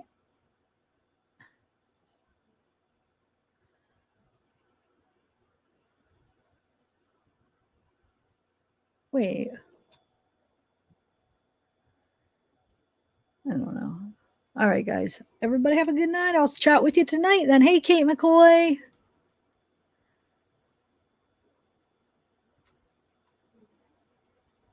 Go give my girl. Oh, thanks, Delana. Plenty of fish. Hey. All my mods, thank you. Delana, Tennessee, Bridget, Bella. Hey, Jeff's wig.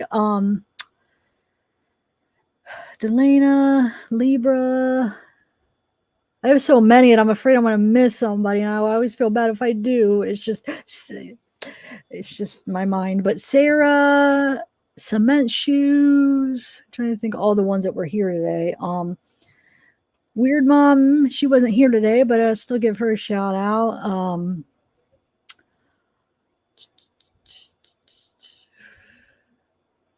don't know. Oh, thanks, Ryan. Thank you for the super chat. I don't know if Soul for Music, I don't know if you were here, but I'll give you a shout out anyway. And I think I got all the ones that were here today. And thank you guys for coming and being here since it was a different time. A little bit different. So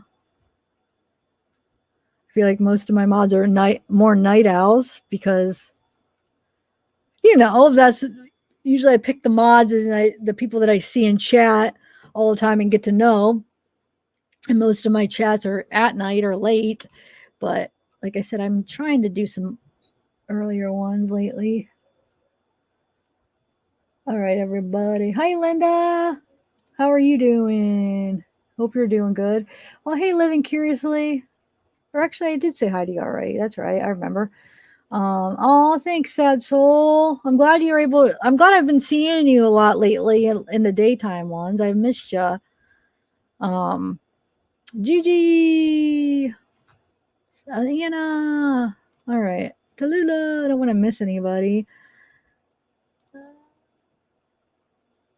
All right, Delana, did you see? I got your mug. I've been sporting the Pittsburgh Mystic Firefly. All right, Diana. I just don't want to miss anybody here as I'm saying bye. California. All right. I better go. Okay, thanks. Time difference is 5 hours East Coast, 8 hours West Coast. Thanks, Jeff Sweeg. I like Plenty of Fish. I like that. Oh, Plenty of Fish. Plenty of Pish. Oh my God. I actually even said Plenty of Fish. That's not even what it says. It says Plenty of Pish. That's funny. Wow. And wait, why did you say wow though? Because is it because I said it said it wrong? I don't know. Didn't even realize. See how our brain does that? So used to saying things, it like fills in things. Oh, Beth, you're in Pittsburgh, so yay to Beth Sereno. Beth Sereno. Hey, Emily, thank you. Catherine, thanks for coming. I'm glad you're here. I'm glad that you found us. All right, Cement. Okay, guys, I better go. Bye, White Light. One more look through to make sure I got everybody. Oh, JPJ in the house. Got Delana, got Diana, got Teresa, Tony Shields, Kia Ora, Nancy Wallace, Donald and Short Cliff, Sarah Adams, Tony Shields. Okay. Adora Guy. Oh, thanks. Thank you, Adora Guy.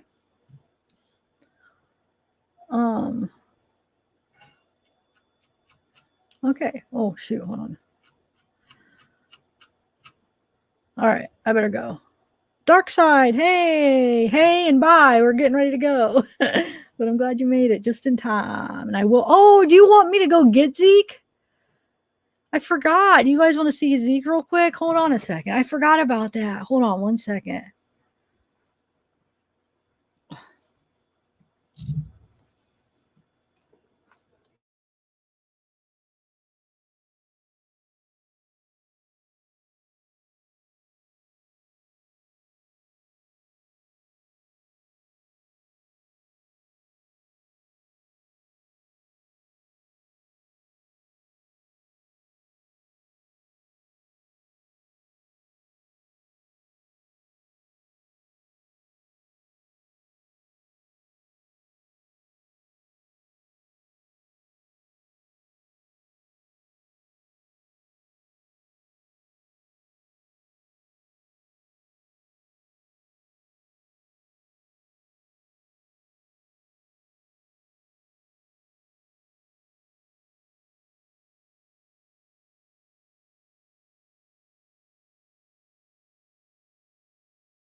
Okay, here's the bubba.